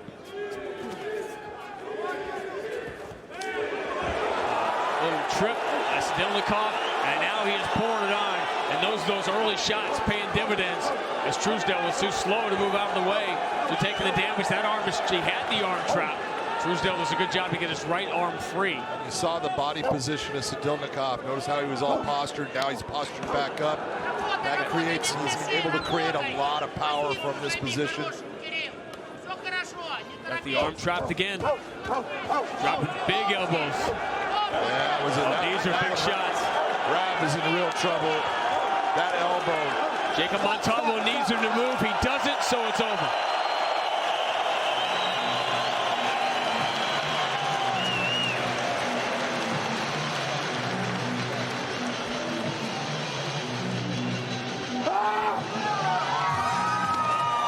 More emotion for these Russian fighters who put so much pressure on themselves to fight and have success on this night. Take a look. Right here was the takedown, and when Rab comes, he gets hit by that jab. He brings his leg back up. Here comes that leg up. Sidelnikov catches it. Just a little bit of a push. Rab's now on the ground. Truesdale in trouble because the positioning of Sidelnikov, look at him, goes right after those shots, quick hands, and then stays within that postured position to land heavy shots. And it was one elbow that just landed. It was a right elbow that definitely started the downfall where Rab was unable to recover. Ladies and gentlemen, inside the Bellator cage, referee Jacob Montalvo steps in, waves off the contest due to unanswered strikes. Your official time, 2 minutes, 1 second in round number 1. The winner by TKO, Kirill Sidelnikov. 2 years away from the cage, Kirill Sidelnikov comes back with a 2-minute first round win, his 13th as a pro. He's standing by with Mikhailov.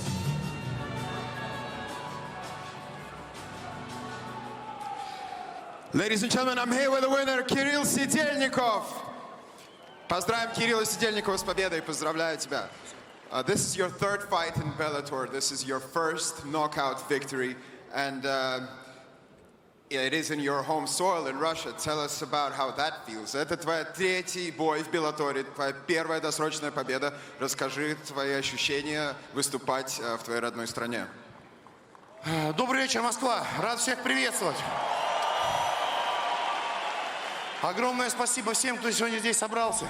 Я слышал вашу поддержку, когда шел, просто вы не представляете, как это все заряжает. Огромное вам спасибо за то, что вы в такое тяжелое время пришли поддержать нас, бойцов, здесь. Огромное уважение вам. Спасибо. По поводу моей третьего боя и досрочного, буду идти вперед, еще много побед и только все впереди. Thank you to everyone in the crowd for your support. I really felt it. And regarding my third fight in the Bellator, this is only the beginning. I'm gonna keep going forward. Расскажи, пожалуйста, твоя вот такое эффектное выступление сегодня, возможно, дает тебе возможность встретиться с рейтинговым бойцом. С кем бы ты, возможно, хотел встретиться? A victory such as tonight perhaps gives you a chance to face a rated fighter. Who would you like to face? На самом деле, я давно уже созрел для хороших бойцов. Я готов драться, поэтому мне без разницы будет с кем драться, кого дадут, всем только. И в любое время. Осталось только визу сделать, и все впереди еще будет. I'm ready to face any fighter, anyone that Bellator gives me. I'll accept. The only thing I have to do is get a visa. И третий вопрос. You're fighting in Fedor's team. How does it feel to be on the same card as Fedor Emelianenko? Ты представляешь команду Федора Емельяненко. Расскажи, что для тебя значит драться с ним в одном карде? Мне этот вопрос часто задают. На самом деле, это по жизни огромная мотивация. Мотивация и благодарность на всю жизнь Федору за то, что он протоптал эту дорогу всем нам, бойцам, а мы по ней идем уже. Поэтому ему огромное спасибо. И хотелось бы пожелать ему впереди удачи. За него молимся. И Анатолию, и Федору только удачи. Вы поддержите их погромче. I'm extremely honored and grateful to Fedor for paving the way for Russian fighters, and all I want to do is wish him luck in his upcoming fight. Хотелось бы еще сказать, передать моему сыну, которому недавно было год, что эту победу я посвящаю ему. Я не был на твоем дне рождения, сын, но ты когда-нибудь вырастешь и это посмотришь. Это все для тебя. And I dedicate this victory to my son who recently turned 1 year old. Ladies and gentlemen, your winner, Kirill Sidelnikov. Ваш победитель, Кирилл Сидельников. finishes 27. Fedor Emelianenko tonight returns center stage and returns to Moscow to take on the #2 ranked heavyweight Tim Johnson, who's coming off a fight for the interim heavyweight world title. That is the main event when we go live on Showtime at the top of the hour. This is the fight that most people, John, are split on as to which way it's going to go. The only thing we're not split on is that no one seems to think it's going to last very long. You know, that's it. I mean, what you're looking at, Fedor is a guy who's so explosive with his stand-up right here, but beautiful judo. Nice job against Frank Mir, putting Mir on the deck, and watch the left hand. Bit right on the chin. That's what Fedor can do, and that's why everyone says, I think it's going to be a fast fight, because he can do that to Tim Johnson. Here he goes, putting Chael Sonnen down on the ground, and then the ground and pound comes. He can do that to any fighter, but Tim Johnson in reverse can also do that. Here's Fedor against Quinton Jackson, and just watch. You see the fast hands, but watch the one shot. Quinton Jackson, a guy known, look at that, known for having granite in his chin, can't take it anymore. Power has always been there for Fedor. Tim Johnson is the guy, look at that right hand right there, that was on the button. He was the guy that was always the wrestler, went to Vegas, started learning from some great stand-up coaches at Extreme Couture, and changed his game, uses his wrestling, but is able to get there in a better fashion based upon his stand-up has gotten so much better, and he has power. And let's be honest, he could put Fedor out with that power. All it takes is one shot from a 265-pound man to end the fight. He's got great wrestling. Overall, he has turned into a fantastic fighter. A Fedor walk in Moscow will be the icing on this cake, filled with an important fight at heavyweight for the former world champion Vitaly Minakov. Usman Nurmagomedov trying to stay undefeated, but we'll kick it off top of the hour with one of the best 185ers in the world, and Anatoly Tokov. We'll see you tonight.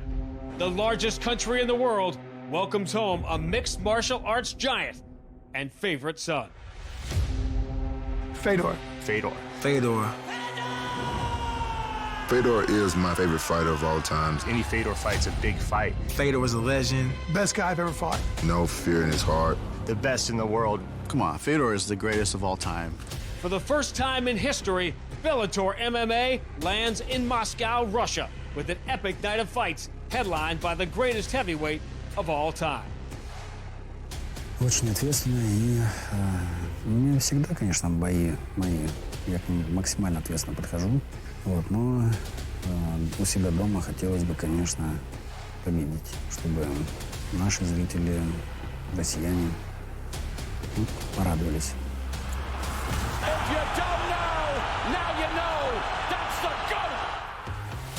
After a career of global dominance, the last emperor, Fedor Emelianenko, returns to fight in the Russian capital when he battles #2 ranked heavyweight Timothy Johnson in an MMA Cold War.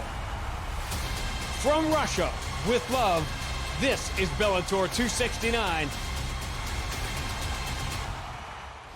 We're going to make some history tonight. It is great to see you. I'm Sean Grande. Occupational hazard in broadcasting, right? We tend to overuse terms like icon, like GOAT. Well, I'll tell you what. When a guy has his face carved in stone on the Mount Rushmore of his sport, and he's on the 18th hole and he's playing it at home as a national hero, all bets are off. Fedor Emelianenko tonight returns to take on the American Tim Johnson, who is on a roll of his own, having just fought for the interim heavyweight title. An icon in the main event, an icon next to me now, and Big John McCarthy. We've all watched Fedor for years, making history, the win streak, all the above. He's not the same fighter he was then. None of us are the same person we were back then. But every single time he has stepped in the Bellator cage, it's been explosive. Father Time takes something from all of us, but explosive is what Fedor is, and he still is. He is still fast, he is explosive, and he comes to fight. He wants to prove that he can compete with the very best. This is a guy, big power, big speed, and that is what makes him so hard to deal with, is his speed is still there. Along with that power, he comes to fight. He doesn't care whether he wins or loses. He cares whether he competes to the level that he wants to compete at. What a remarkable second act Tim Johnson has written here for his career. This was off the radar, unimaginable he could be in this spot tonight. A couple of years ago, man, he turned everything around and very nearly became the interim heavyweight champion. Boy, it was close, and you talk about the turnaround. When he ended up moving from Minnesota to Las Vegas and changing camps, he has made a complete change in the fighter that he is. He's got power in his hands. He's still got that wrestling. He's a bear. He is like a big grizzly. And he is a guy that you have to be careful with. He went to Paris and spoiled something for Czech Congo. He wants to come to Moscow and spoil Fedor's homecoming. The ultimate road game going to be played tonight by Tim Johnson, the American, in Moscow to take on Fedor Emelianenko in the main event. Simply put, you said it, 29-2, 18-3-1. Both have outstanding records. They know each other, they're friends, but they're not going to be for a couple minutes. A night that ends with a worldwide icon and a national hero making the walk in his home country. It begins, as always, with Michael C. Williams. Ladies and gentlemen, good evening and welcome to Bellator MMA Live tonight from Moscow, Russia, here at VTB Arena. Bellator 269 gets underway now with 3 5-minute rounds in the middleweight division. Introducing the blue corner at 5'11", weighing in 186 pounds, making his Bellator debut. He enters with 18 professional victories, 3 losses, 1 draw by way of Tajikistan. He fights out of Barnaul, Russia, presenting Sharaf, Davlatmurodov. And across the cage, his adversary fighting out of the red corner at 5'10", weighing in 185 pounds, a perfect 5-0 inside the Bellator cage. Overall, he brings an impressive 29 professional victories, only 2 defeats, fighting out of Staliorsko, Russia, Anatoly Tokov. In charge, your referee, Kevin McDonald.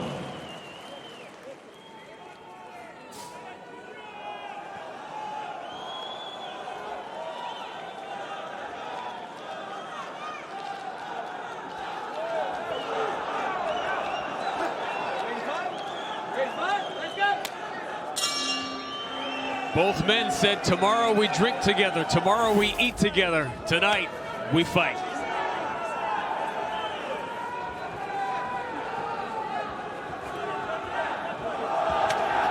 Oh, nice quick right.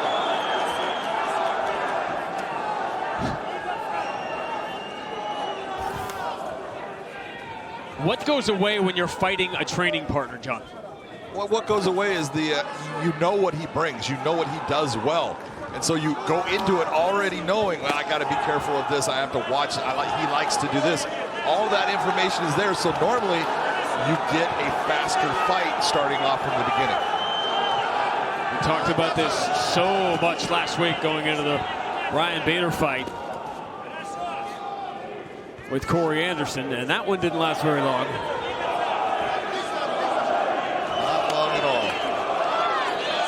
Bader will go back to being the heavyweight world champion, unify that interim title with Valentin Moldavsky.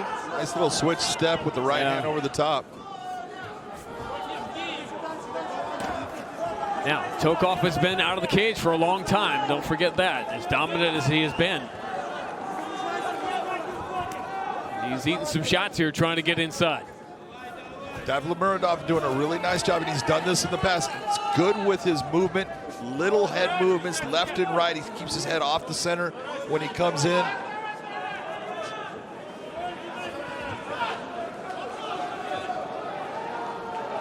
Despite the inactivity, that's only Tokov says, I'll fight Gegard Mousasi right now. Thinks he should be ahead of Austin Vanderford in line.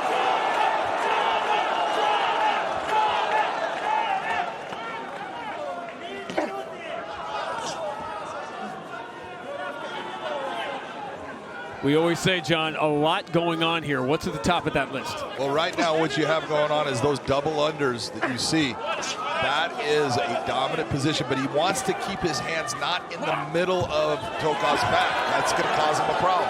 You want to bring him either up high or down low. That's why Tokov was able to stay with that position and use the fence as a balance point and then turn the position. We might set a record for glove touches here. Can you relax a little bit against the training partner? A tendency to a guy you've only essentially sparred with. Tokov touch. Oh, that's a big overhand right. I don't think he's that hurt, but it definitely got his attention. No question. That's why you see him going to that clinch. Right away, gets the double unders again. But Tokov, yeah, he pulls his way out of it.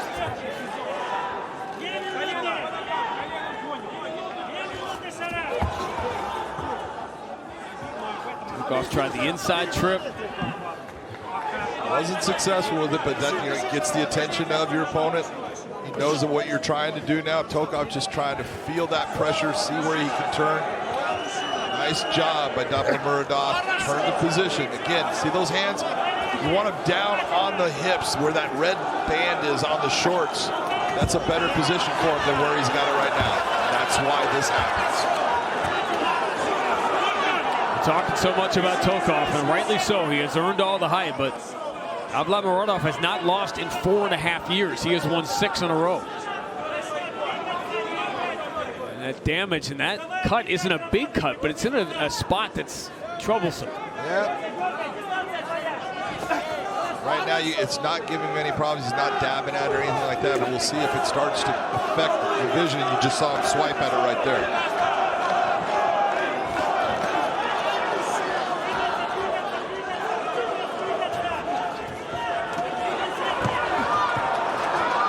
Davlatmurodov to level change again. Nice digging of the underhook. Get Davlatmurodov's weight up. He's looking for that 10-finger guillotine. He's so good with. Doesn't have it here, but he does have him on the ground. And here's where Tokov does a lot of damage. Goes back to the neck. Well, lost it. He was a half-inch away from getting that leg over. Now into the guard.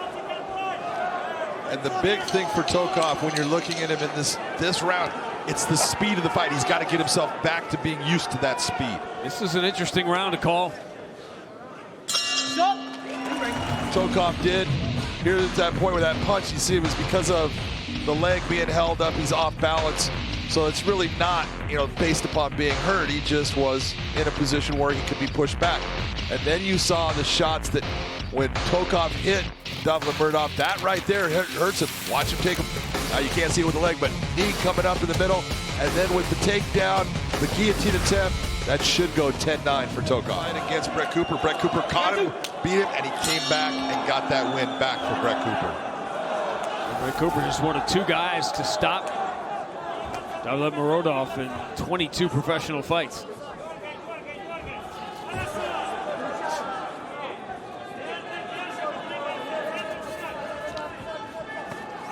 This second round is where I would expect Tokov. Now he's back into the fight as far as all that ring rust, all that time away from the cage. Now the speed of the fight is back. He's feeling it. That's why you're seeing him starting to press the action a little bit. Nice. Yeah, good body kick. That did not feel good at all. That was right under the elbow.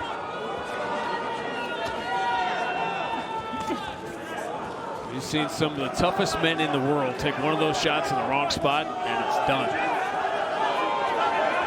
Well, it's the one thing we talk about, anybody can get knocked out, and it can happen in a variety of forms of the way it happens. But a body shot shuts your body down, and it's painful. You don't feel the knockout. You definitely feel the body shot. Tokov went into aggressively. He'll land that overhand right. Nice stiff jab by Davlatmurodov. That's keeping Tokov honest.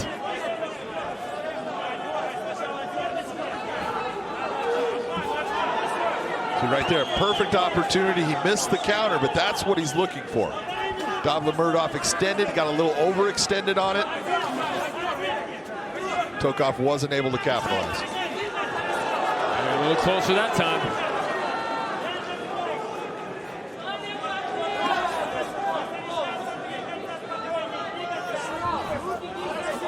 That right there, that jab by Tokov, he needs to go back to that and go back to it often.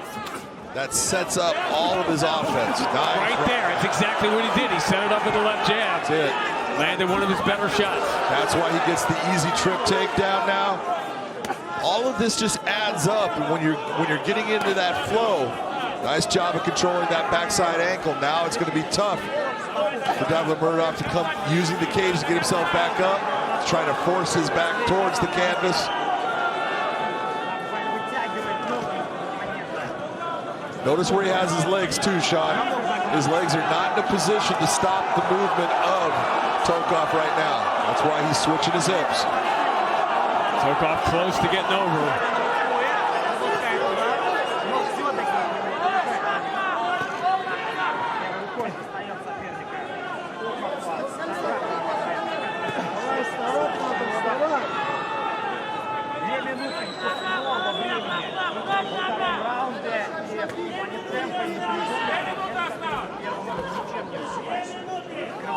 Tokov waiting for Davlatmurodov to make a mistake, trying to get up.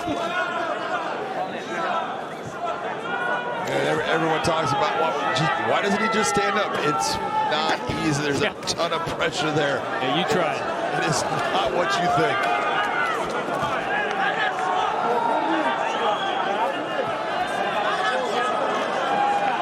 Nice job of digging the underhook. Yeah, we got him. It's also tiring to hold your guy there, too.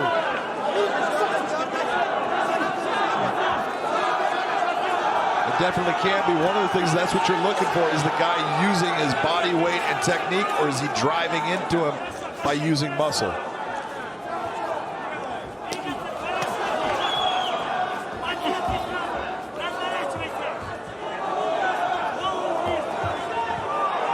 Tokov's got his head in the right place, but loses his balance. He needs to continue on that single leg. Very nice job. Turn that corner with it.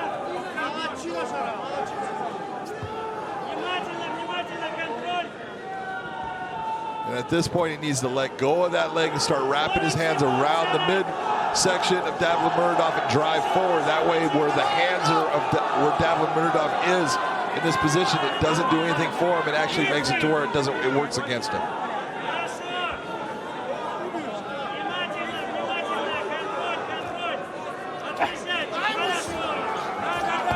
That's what I'm talking about. See how he just moved the hand, drive forward.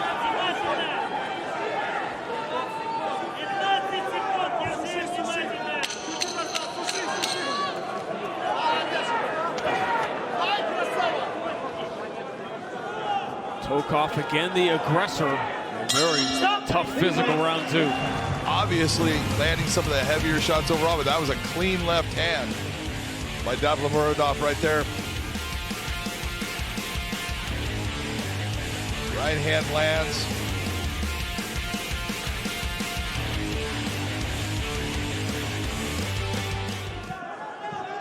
And it's not that it's a close fight, but that's the way you score it.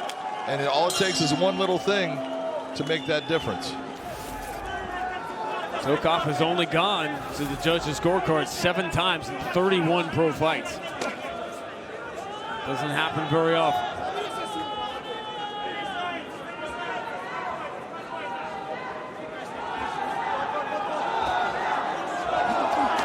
Oh, that's nice a right. counter right. It did some damage. Again, off of the jab. Yep. The other thing about moving up to 185, you haven't been hit by 185ers. There is a difference, and there's a big difference in what they can accept. What you were knocking somebody out with before, now just makes them kind of snort a little bit and walk forward.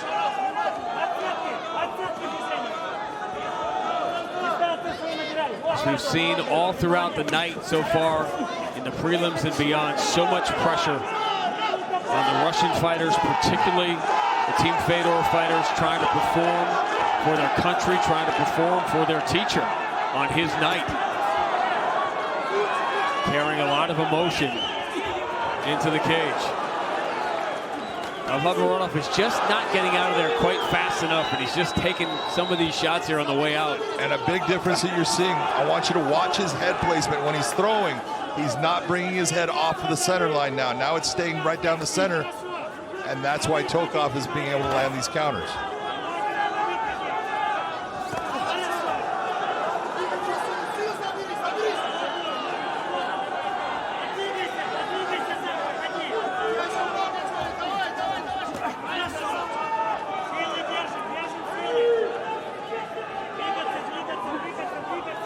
The offense for Davlatmurodov not nearly as crisp. He had a couple of clean shots early in the fight, but you slow a fighter down by just 10%, and that makes a huge difference. No doubt about it. You know, all these shots are adding up, and being a little bit more tired now in the third round. The speed, the crispness is just not quite the same, and those shots, he just keeps on landing and taking those. Makes it difficult to get your offense going. Again, that right hand just found its mark. And again, slow to get out of there. Head movement isn't what it was. See, notice when he came in, head was right on the center line. Finally realized, oh, and then swung it to the outside, but that head is coming dead center. That's not going to help him.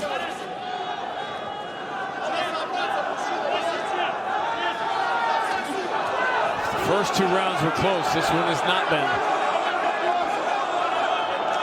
Tokov still stalking.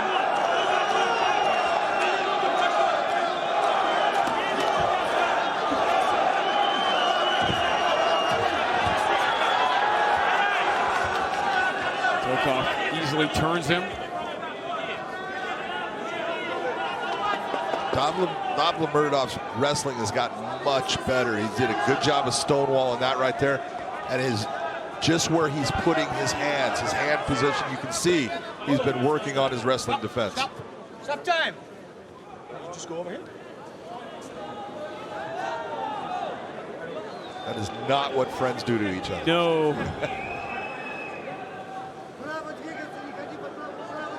With friends like that. Let me know when you're okay.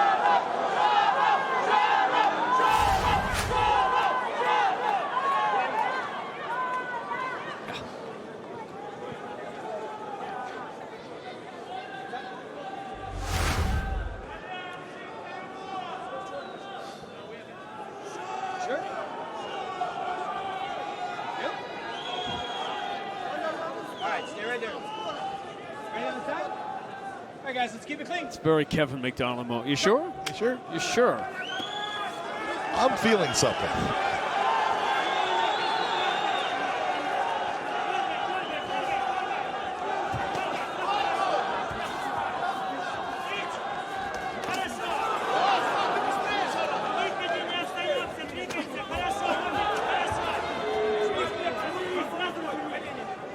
Shots from Davlatmurodov just a little bit slow.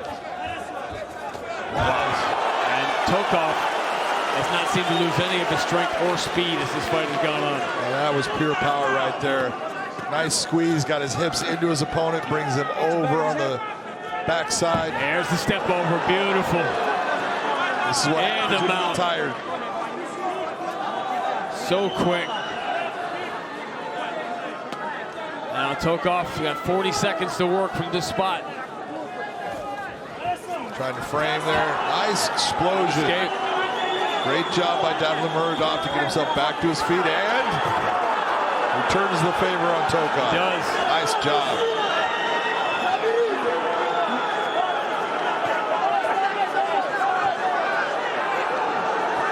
A little high there. Tokov needs to come up onto his feet, start to shake him off. Nice job by Davlatmurodov. Gets back to getting his hooks inside. He's still high. It's going to end that way.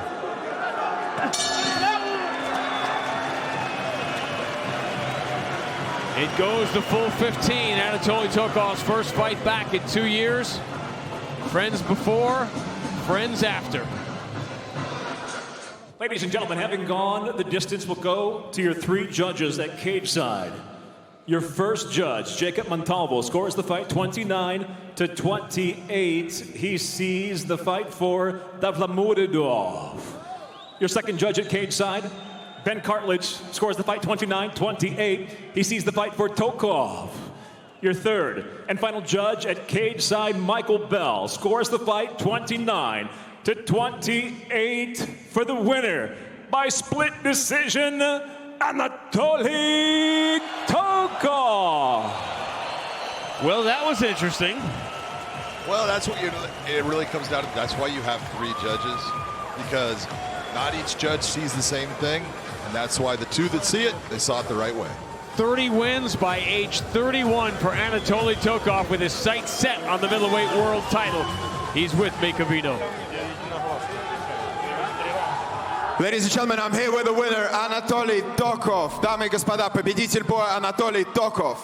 This is your 6th Bellator win, and only the 2nd one to go to a decision. Would you say that this is one of the most difficult fights in the organization? Это твоя 6-я победа в Беллаторе подряд, но только 2-я, которая прошла дистанцию и дошла до судей. Сказал бы ты, что это один из самых сложных твоих боев? Да, добрый вечер, друзья. Всем спасибо огромное за поддержку.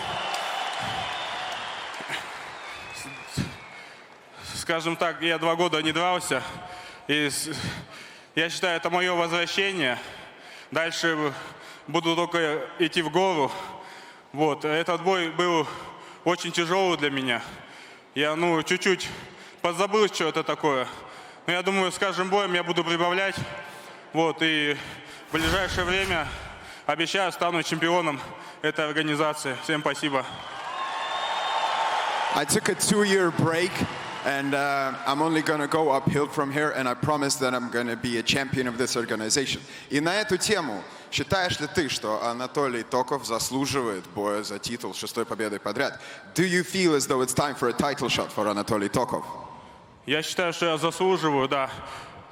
Может быть, этот бой не показал на все, что я способен. Но у меня не получилось даже наполовину раскрыться. Вот. Дальше будет намного лучше. I believe I deserve a title shot, though in this particular fight, I couldn't show everything that I'm capable of. Дамы и господа, поздравляем победителя боя Анатолий Токов! Since the beginning, Russian fighters have been a major part of Bellator MMA's DNA. Numerous Russian world champions have helped put Bellator on the map. Fighters like Alexander Storm Shlemenko. Bang! Beautiful shot, put him out. Andrei Koreshkov. Alexander Volkov became the Bellator heavyweight world champion, only to lose it to fellow Russian Vitaly Minakov. He is Bellator's new heavyweight world champion. As more fighters from the region joined the roster, Bellator's global expansion began, with shows in London, Ireland, Japan, Israel, Hungary, France, and Italy.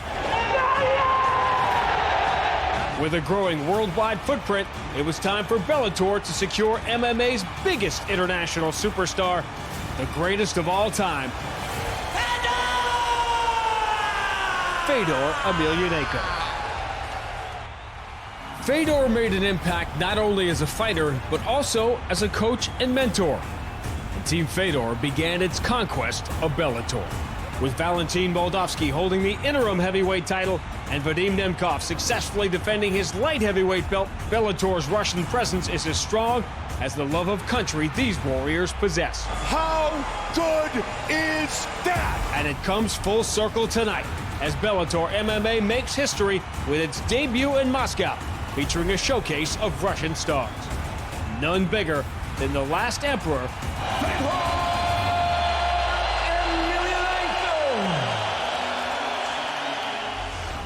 and those were goosebumps just watching that. Imagine what happens later tonight when he walks into the building for the main event. The influence in Bellator, obviously we've seen it. You know, Vadim Nemkov already became a world champion. Valentin Moldavsky is the interim champion. I go all the way back to guys like Andrei Koreshkov coming in here and looking like he was going to be dominant for a decade and beyond. It is remarkable how many fighters have come from just this one part of the world. It's amazing. The region has just produced an incredible amount of talent.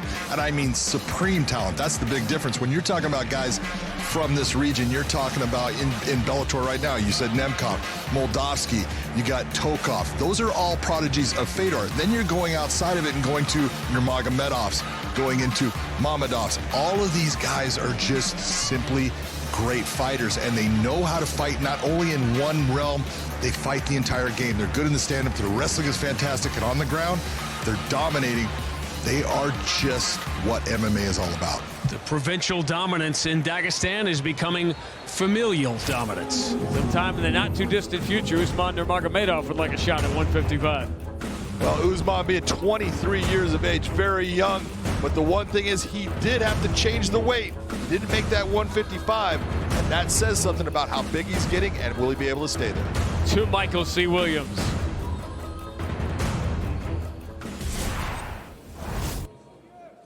Bellator MMA now features a contract weight matchup at 160 pounds, scheduled for 3 5-minute rounds live. We introduce first the blue corner at 6'1", weighing in 158.5 pounds. His professional record, 11 wins, 8 losses, fighting out of Latvia, Finland, Patrik Pietilä. And across the cage, his adversary out of the red corner at 5'11", weighing in 160 pounds even. As a professional, he's undefeated, 13 victories, no defeats. Fighting out of Makhachkala, Dagestan, Russia, Usman Nurmagomedov. And the referee in charge, Kevin McDonald.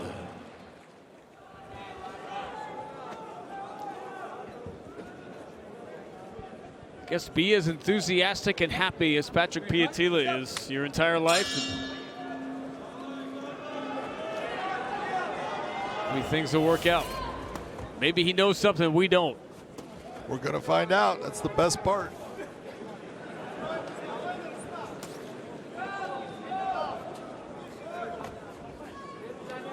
That was strange. Something happened right there. Yeah. Not sure if he hurt his knee or not. It's a funny step, and his ankle just went again. That one low calf kick, it has taken and hit the perennial nerve on Patrik. He's having a hard time controlling his foot based upon that one kick. Where is that nerve located? That nerve is running all the way down your leg, but it especially comes towards the surface on the outside of your leg, down by from your knee to your ankle. That's why that low calf kick has become so just devastating in our sport, because there's not a lot of meat, there's not a lot of muscle for it to be protected by, and when it gets damaged, it stays damaged for a while. Level change, easy takedown into the guard. Usman looking to work.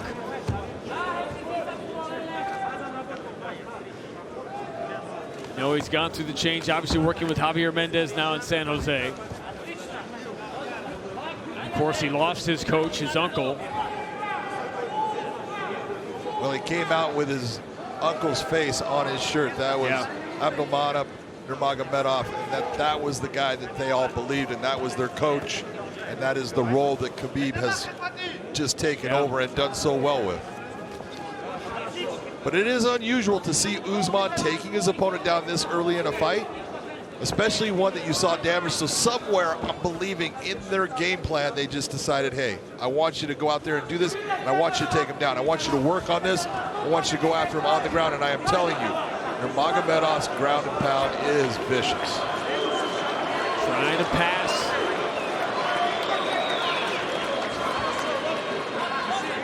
Got one good short elbow, and he just landed another.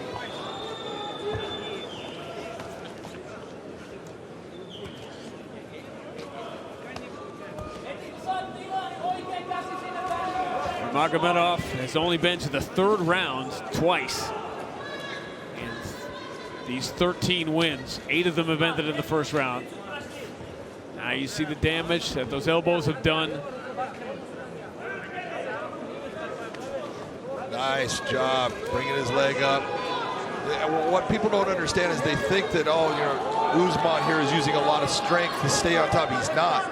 He's using base and balance. It's a feel. Every time Patrik moves, he moves and adjusts his weight so he stays in a good balance with a lot of pressure, which stops everything that Patrik is trying to do as far as getting up. Usman's trying to get that left leg out so he can pass. Patrik's got that underhook on this side. You can see it takes him away. There it is. That puts him right to his back.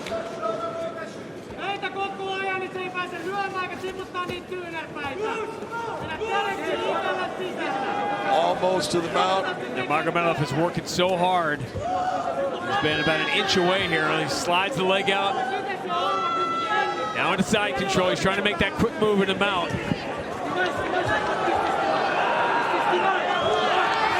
Pietilä doing a good job for the moment, keeping him out of it, but Nurmagomedov just too strong. And too technically good. Yeah. You saw how he brought his foot up. Talking about going into S mount. He already is in the position on the back. This fight's going to be over. Nurmagomedov rolls him. This is deep. There's a lot of pain, a lot of pressure on the jaw right there. Now he switches the grip. Seemed to let it go though, John. He did. He just locked it right back up. Wow. And this is even deeper. It's not going to get out. We're done. Checkmate. Watch him pass here. Comes up. Patrik actually does a very nice job of blocking the knee, but he still is able to get himself in a position. He goes all the way through, and at this point, Patrik turns, and when he turns, his neck is exposed. He had it with that jaw lock and then blocks it back in. This is deep. There's no way he is getting out of that. He's reaching back. There's no strength there.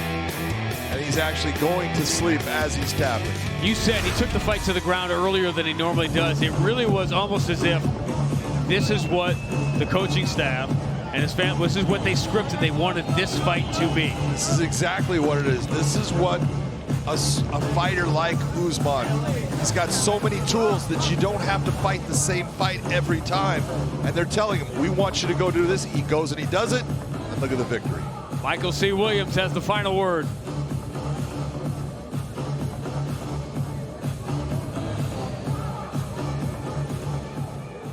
Ladies and gentlemen, inside the Bellator cage, the tap comes by way of a rear naked choke, officially 4 minutes, 6 seconds into round number 1 by submission. Still undefeated, Usman Nurmagomedov. His uncle on his shirt, so very proud, looking down on Usman Nurmagomedov, who goes to 14-0, and he's with Mikhailov. You don't need to fight guys like me. Ladies and gentlemen, I'm here with the winner, Usman Nurmagomedov. Я с победителем боя Усманом Нурмагомедовым. This is your 14th victory in a row, your second premature victory in Bellator. Tell us, what are your ambitions and goals in the promotion of Bellator? Это твоя 14-я победа подряд, вторая досрочная победа в Беллаторе. Скажи, к чему ты стремишься? Какие у тебя амбиции в Беллаторе? Взять нельзя, да? Приветствую, Москва. Салам алейкум всем. Спасибо, что пришли поболеть за нас сегодня. Я думаю, я уже нахожусь в топ-10. Я думаю, как это было несправедливо. Приводить мне на родину такого соперника. Я хотел дать нормальное шоу для моих фанатов, для всех близких. Но, Беллатор, пожалуйста, дайте мне кого-нибудь из топ-10 в следующий раз. А то уже хейтеров больше становится. Thank you everyone for your support tonight. I wish I could have had someone from top 10 to put a real performance, and I'm asking Bellator to give me someone from top 10 because the amount of haters are increasing. Usman, I'm sure you get asked this a lot, but how helpful it is to have a legend of Khabib Nurmagomedov in your corner. Усман, скажи, пожалуйста, я уверен, тебя это очень часто спрашивают, но что для тебя значит иметь такую легенду, как Кhabib Нурмагомедов в твоем углу? Для меня это все. Это человек, который учит меня, как вести себя, как находиться в обществе людей, как... Ну, знаете, человек, который учит меня всему. И я не знаю, какая у меня была бы бойцовская карьера без моего старшего брата. Так что я очень сильно благодарен ему. Алхамдулилlah. It means everything to me. I really don't know how my career would go if I didn't have my brother Khabib. He really teaches me everything, teaches me how to behave and act in public. And of course, the question that I have to ask, how does it feel to fight in your home country of Russia in the first Bellator event? Вопрос, который должен тебя спросить. Скажи, какие твои чувства на тему того, что ты дерешься на первом турнире Bellator в России? Ну, конечно, это потрясающее чувство драться у себя на родине. Смотри, какую публику мы собрали. Всем спасибо, что пришли поболеть. Сегодня здесь у меня вот мой отец, мои дяди. Я очень сильно благодарен этим людям, потому что они очень сильно поддерживают меня. Хочу Также хочу поблагодарить школу Усмана Нурмагомедова, в котором я проходил подготовку к этому бою. Также тренеров Магомеда Багандова, Анзора, Мачаева Мурада, не знаю, Шамиля Заурова, старшего брата, который постоянно рядом со мной. И также хотел бы видеть, что мой тренер, Javier, coach, thank you so much for everything. I love you, coach. It's a fantastic feeling to fight in my home country of Russia. I want to thank everyone who supported me. Quite a lot of uncles came in to support me, and I want to thank my coach, Javier, and especially a place where I went through the training camp, Abdulmanap Nurmagomedov's academy. Дамы и господа, победитель боя Usman Nurmagomedov. Title. Once upon a time, the heavyweight world title in Bellator was property of Vitaly Minakov. He dominated the division when he was able to fight. He's probably one of the best fighters in Bellator history, John, that nobody talks about. Well, let's talk about a guy 22-1, and that one loss, it's a loss. He was winning the fight, but he ended up getting an infection. He took some antibiotics. It took his gas tank away, and he lost the decision. This guy is phenomenal, but the guy he is going to be facing in Sowma is so good, so calm, so relaxed. He just lets the fight flow, but he can't let the fight flow too long against a guy like Minakov with the wrestling that he possesses. For Sowma, this is a really impressive step up. He impressed us the last time we saw him earlier this summer, but to take a fight against Minakov in Moscow, that shows you something right there. He's been working out with Minakov before, so he knows what Minakov brings, and he looked at this. This is an opportunity for me to make that step. 22-1, I want to put another mark on that and make it 22-2. Former heavyweight world champion in the co-main event. And that's what you're talking about right here with the tail of the tape. 265 pounds, the upper limit of the heavyweight division against that hybrid 243 in Sowma. Big one in the heavyweight division. Here's Michael C. Williams.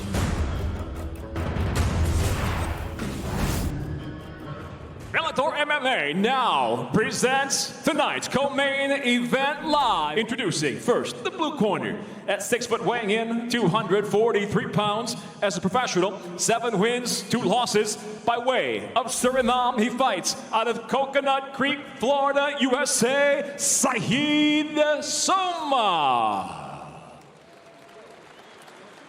And across the cage, his adversary fighting out of the red corner at 6'3", weighing in 265 pounds even. The former Bellator heavyweight world champion enters with 22 professional victories, only 1 defeat, fighting out of Bryansk, Russia, presenting Vitaly Minakov.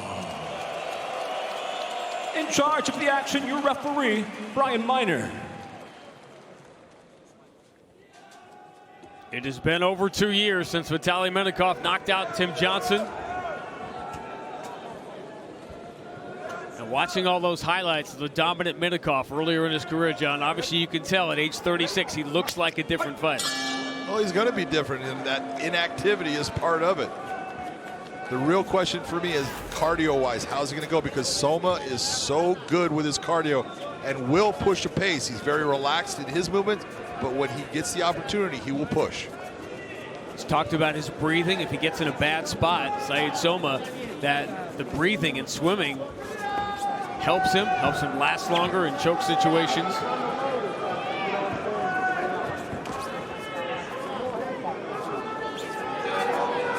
Sowma knows in working out with Minakov, he knows how good Minakov is in the wrestling area, and he's not gonna try to push it in that. Why am I gonna try to push into where he's really strong? I know how good he is there. I want to keep him on his feet. I want to stay on the outside, and I just want to start putting shots on him that start to frustrate him, make him extend, and give me an opportunity to land the big one. Minakov more stalking than anything else.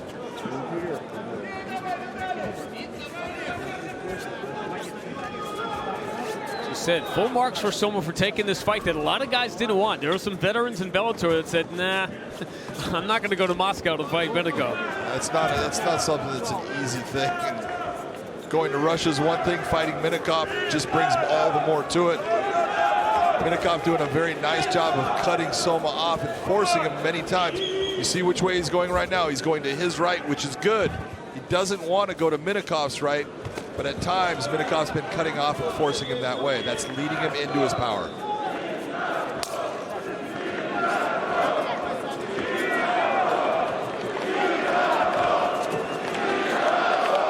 Sowma staying careful.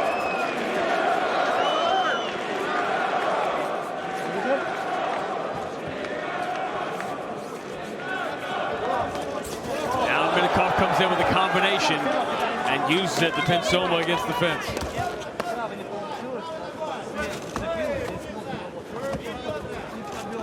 Nice. That's a nice inside trip, yep. And that's what I'm talking about with that wrestling. He's so good, relaxed in the positions, sees the opportunity, feels that balance point, takes away the leg. Great takedown by Minakov.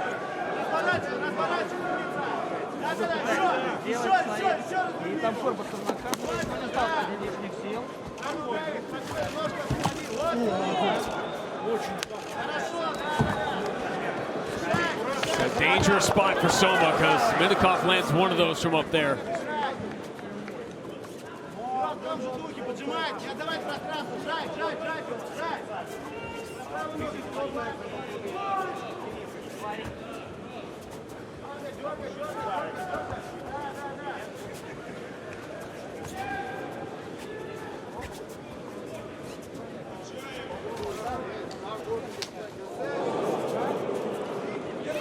Nice quick kick up high by Sowma, and that kick up high is a good thing because most of the time that's not going to be something that Minakov's going to be able to catch. He's not going to be able to get the takedown. His hands are going to be coming up to block. He wants to make sure that he uses those high kicks. Low kicks to the calf are great. Stay away from the mid-range up on the high thigh area. Those are the ones that are easier for him to catch and take you down. Oh, that right stumbled Sowma. That was a big shot. That landed clean. A lot of it was the actual pad on the cage that made Sowma stumble, but he got touched by that shot.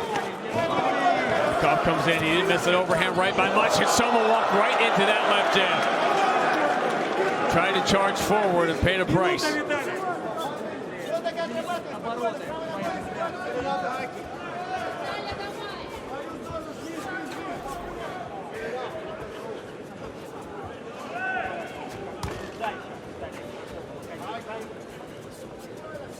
Minakov closing distance.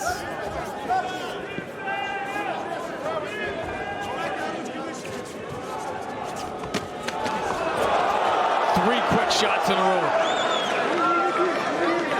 Minakov still has quick hands, good power. He hasn't thrown a lot, but he's thrown in combinations. Well, and I think a lot of it is, he knows where he's at cardio-wise. That was a nice right hand. He's just staying within himself. He's not getting excited. He's not overextending. He's showing that veteran status that he's attained.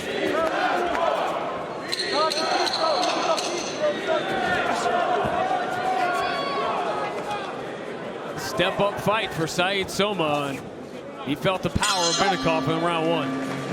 But this may be a situation where you don't want to start slow, but obviously his advantage would be in the later rounds here. Yeah, that right there was the inside trip. But look at the shot. That's a good shot. That Minakov, it just hit the upper chest area right off of the chin. But Sowma's going to have to figure out how he can attack. He's got to bring more offense. You've got to make, that was a good clean right hand by Minakov. He's got to make Minakov have to deal with something. You got the feeling in talking to Vitaly Minakov the other day, I mean, he's trained with so many guys over the years that he sort of remembered Sowma, but not really. Whereas Sowma, you better believe when you train with a former world champion, you remember it. Yeah, that's a big moment. That's cool. Yeah.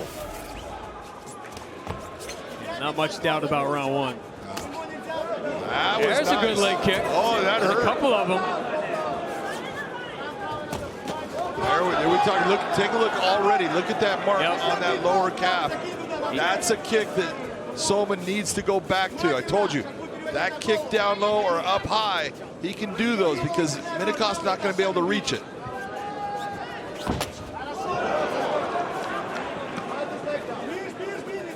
Minakov throwing his. to set up these heavy shots. Sowma definitely is having a grip problem. Yeah, there's no question about it. He's feeling like that canvas is slick. He's been sliding with his feet a lot.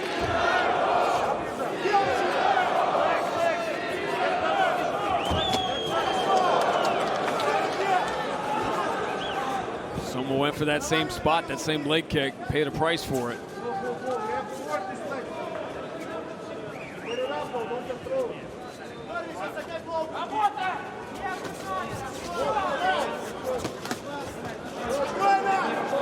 Left got in. Sowma's trying to figure out how he can get inside here.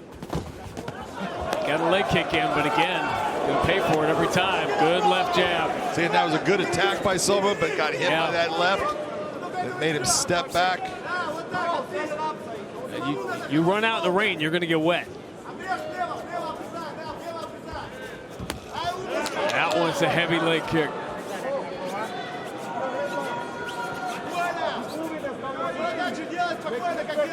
This is the co-main event. Fedor Emelianenko, Tim Johnson coming up next.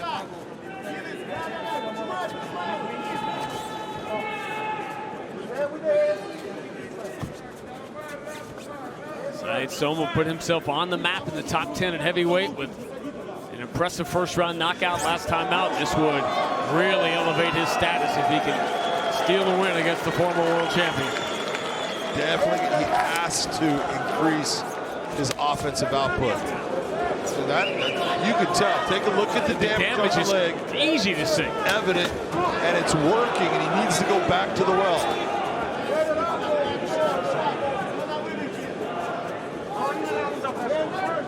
So you don't have to see the damage. You can just see the way Minakov is moving or not moving. Well, that's going to affect his ability to get the takedown. Everything that's happening right now with that low calf kick, it's altering what Minakov can do offensively.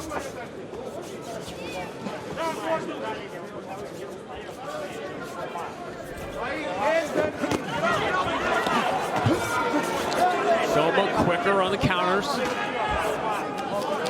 Able to land a couple without getting hit. You know, we talked to Saeed about, you know, when you trained with Minakov, you know how good he is in the wrestling. Why did you take this fight? Plainly put, he goes, man, a wrestling match. Because I think I can beat him in the fight. That's what he's trying to do with those low calf kicks. He has the confidence of youth.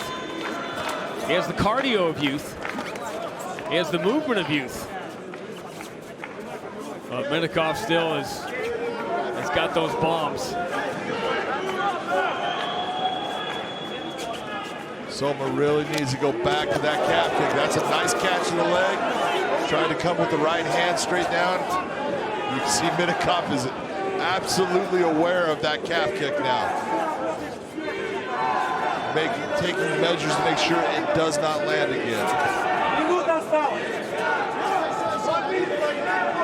So every time he takes that step forward like that right there, that's when Sowma needs to time his attack and come with that kick. Minakov inching closer here, trying to cut off the cage as we get into the later stages of round two. Sowma has scored that calf kick, and that's the best overhand right he's been able to hit with. I think overall, Sowma has done very well in this round. There's another one. And if you're looking as far as damage, he might have damaged, you know, Minakov more than Minakov has been damaging him. That was a nice check on that kick by Sowma. This is the way we thought. If Sowma could survive the early storm, youth, cardio, all the above favor him, and he may just have evened this fight heading to round three.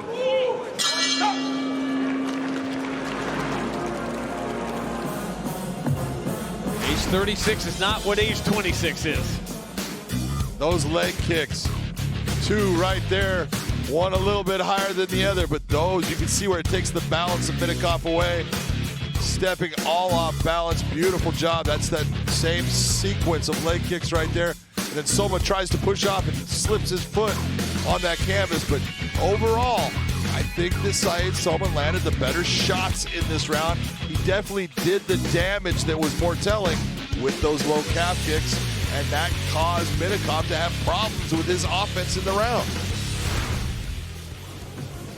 So now, exactly where Minakov did not want to be. Going to a third round of a fight that may be even, and now having to do it on that left leg. She took a ton of damage in round 2. And having to do it with a guy that cardio-wise is very strong, and you can tell that Minakov is starting to breathe heavier.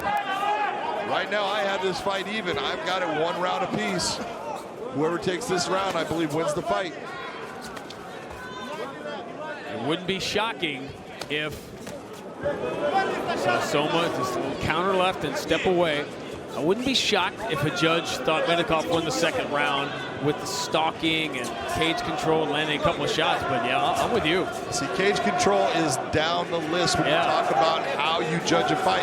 And if you can say who won with more effective striking or grappling, cage control has 0 outcome in that round. I'm with you. Defined as the best place to be most of the time.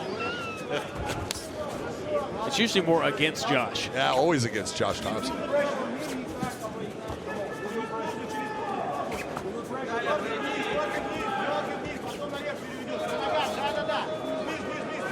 Two years away from the cage, a ton of damage taken on that front leg. Trying to find your cardio, find muscle memory. Fight that's suddenly not going your way, and some of the best shots on the feet from Sowma. Beautiful left-right combination by Sowma. Landed cleanly, all set up by the low calf kick.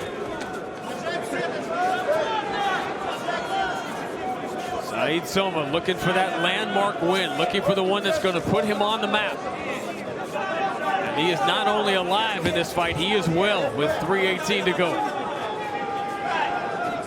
If you think back when Sowma came to Bellator, they put him against Tyrell Fortune, a great wrestler again. And everyone was like, man, you put him against a tough guy in the beginning, and he fought really well. He didn't get the win, but she said, you know what, this guy can really hang with the heavyweights. He's durable, he's fast, he's smart, and he's very calm. And you're seeing it all here tonight.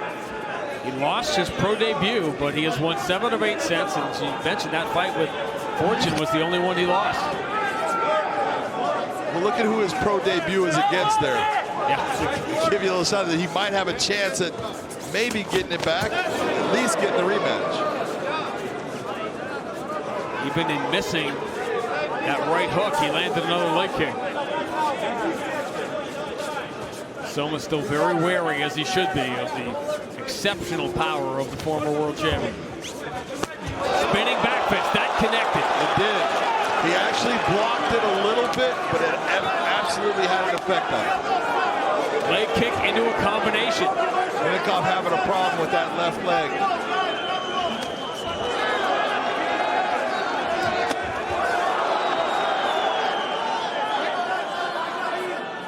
Okay, what happened is Minakov obviously has broken his finger, might have dislocated it. And that's it. It's over. Brian Minor will stop the fight. That is exactly the way Brian Minor should have handled it. It's unfortunate.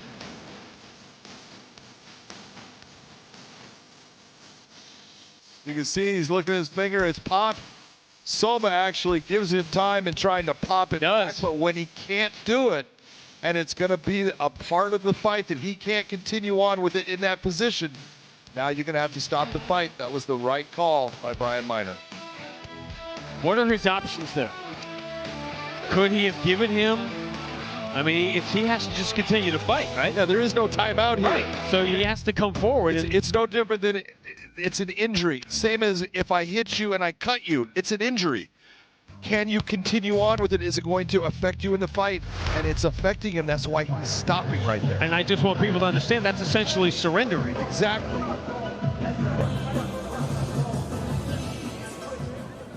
Ladies and gentlemen, due to injury, the red corner unable to continue. Therefore, the bout waved off officially. 3 minutes, 8 seconds into round number 3. The winner by TKO, Sowma.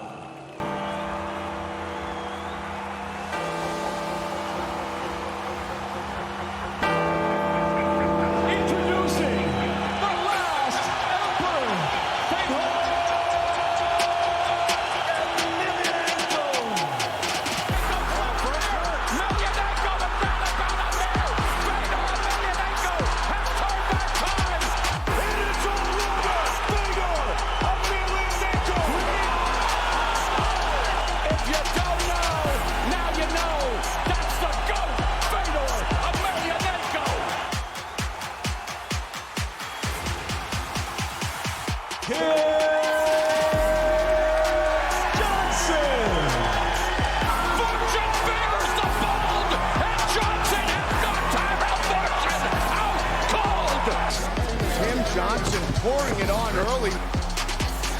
Looking to finish it right here, right now. And it's all over! Tim Johnson! And the thing is, for months, everybody speculated, John, who's it going to be? Who's going to be the one to fight Fedor? All these names were mentioned, Alistair Overeem, Junior Dos Santos, and it's turned out to be the latest chapter in this remarkable second act for Tim Johnson. You know, you look at the reason why Tim Johnson was selected, it was because he was in the upper grouping of the heavyweights, and Fedor says, I want to fight someone that's real. I'm not going to sit here and fight someone that everyone expects me to win. I want to fight someone that can actually come in here and challenge me and put me in a position where I have to fight my best to get that victory. Tim Johnson just fought Valentin Moldavsky for the interim heavyweight championship. The Fedor Emelianenko of 2005 is obviously not the same fighter in 2021, but every time we have seen Fedor inside the Bellator cage, it's been action, action, action. That's exactly what he brings. He brings an explosiveness to the fight. He goes after the fight. He does not hang back and try to be that guy who's just trying to walk away with a decision win. He wants to win this fight by knockout, by submission, or by TKO, ground and pounding someone. This is a guy that you gotta love the way that he just performs. He is still fast. I will tell you, I worked out with him long ago, back in that 2006 time, and he was so fast and so hard to keep up with. I realized, oh my God, it's not that he's real strong, it's speed. The speed creates a situation where heavyweights have a hard time staying with him. He still has speed. His hand speed is impressive, and he still has big power, and that will always get you a good win when it lands. An icon, a legend, a national hero comes home. And the moment is close at hand. 39 wins, the fighter of the decade in the first full decade in which the sport existed. And tonight, all of it comes full circle as the GOAT comes home.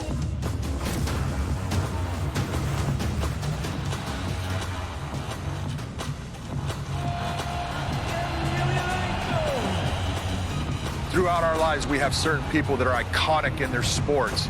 Ali in boxing, Tyson in boxing, but Fedor in MMA is an iconic figure. We're talking about a guy that many people would consider the greatest of all time in the heavyweight division. Я не обращаю на это внимания. Я равнодушен к этому. Я должен делать свое дело максимально хорошо. Вот и все. Знаете, я очень доволен своей карьерой, слава Богу. Слава Богу, Господь дал мне большую, длинную, насыщенную, яркую карьеру спортивную. This is a guy that never boasted about how good he is. He went basically 31 fights without a loss for 10 years, facing the who's who of heavyweights, coming out with a victory time and time again. Поставил себе цели, задачи и начал идти к своей цели потихонечку. Is there a ton of pressure coming back to Russia and performing in front of his countrymen?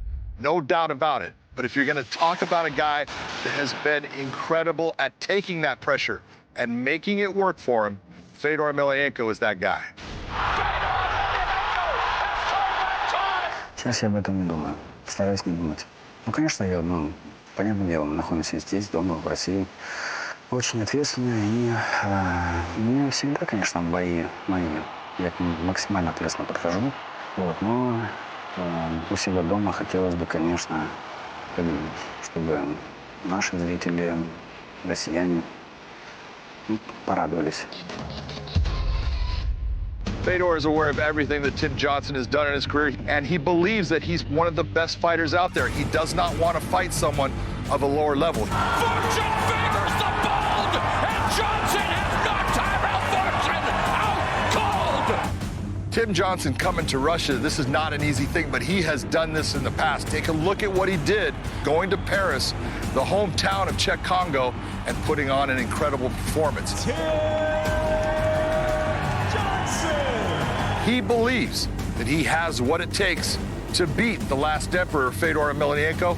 You know, first probably 2-3 weeks, it was like, man, the jitteriness of, I'm fighting Fedor, you know, going to Russia.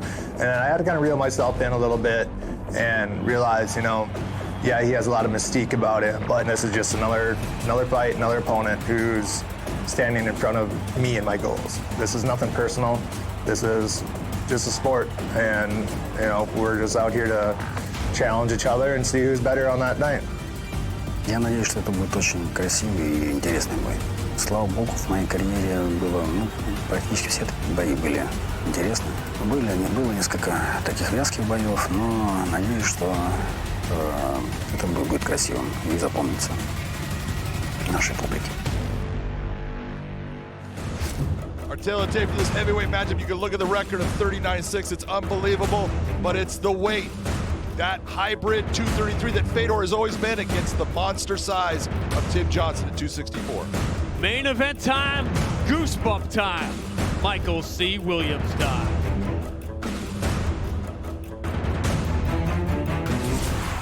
The time has come for the main event of the evening. 3 5-minute rounds in the heavyweight division. Sanctioned by the Mohegan Tribe Department of Athletic Regulation, Chairman James Gessner, supervising at cage side director Mike Mazzulli.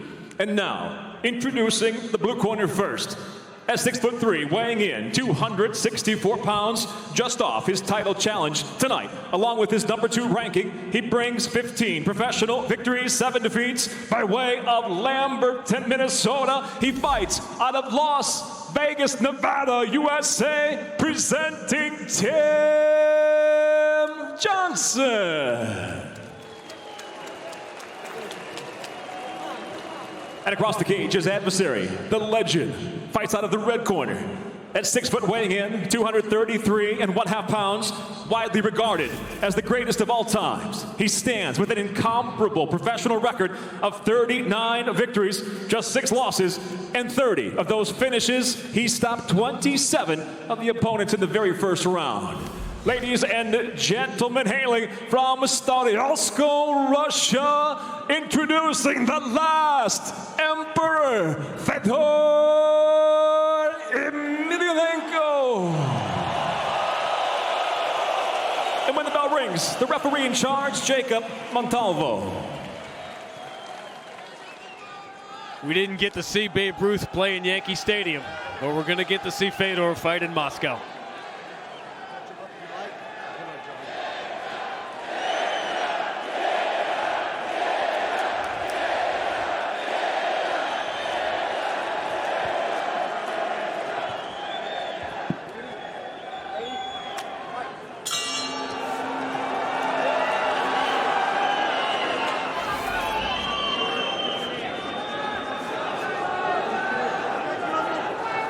Later fights in Fedor's career have been quick.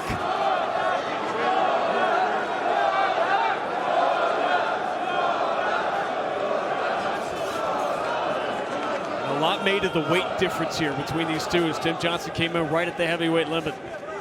Well, where the weight will make a big difference is if Tim Johnson can get on top of Fedor. It's going to cause him problems because Tim is not only big and has a lot of weight, he's got a lot of base and skill.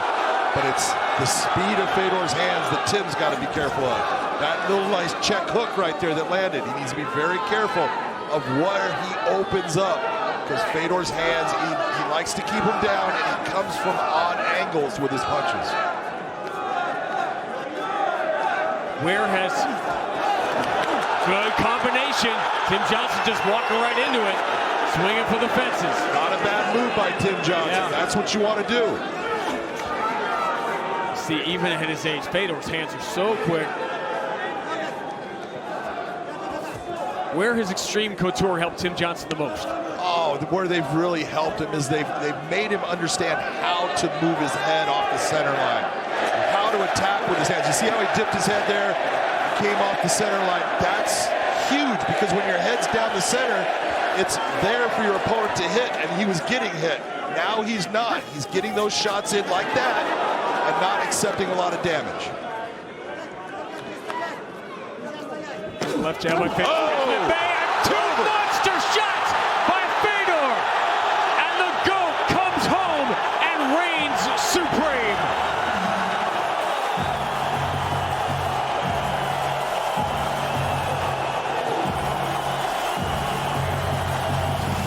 Yeah, that left hook set it all up. Watch the left hand. Bip, right there, you see that? And then the right. Big time power. He has always had it, and fast hands. Big combination that puts Tim Johnson out. And how Fedor was the finish. Watch the setup. Right hand, the left, here comes the left. right there. And he's stunned and out. You see him going down, he is out, going down. Not just a trademark Fedor knockout, but no extra shots, no standing over his opponent. Classy as ever.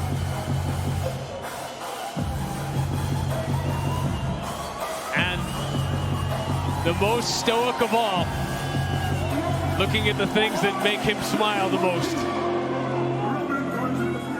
Ladies and gentlemen, inside the Bellator cage, it comes to an end. 1 minute, 46 seconds into round number 1. The winner by knockout, the last Emperor, Fedor Emelianenko. Ladies and gentlemen, I'm here with the winner, Fedor Emelianenko.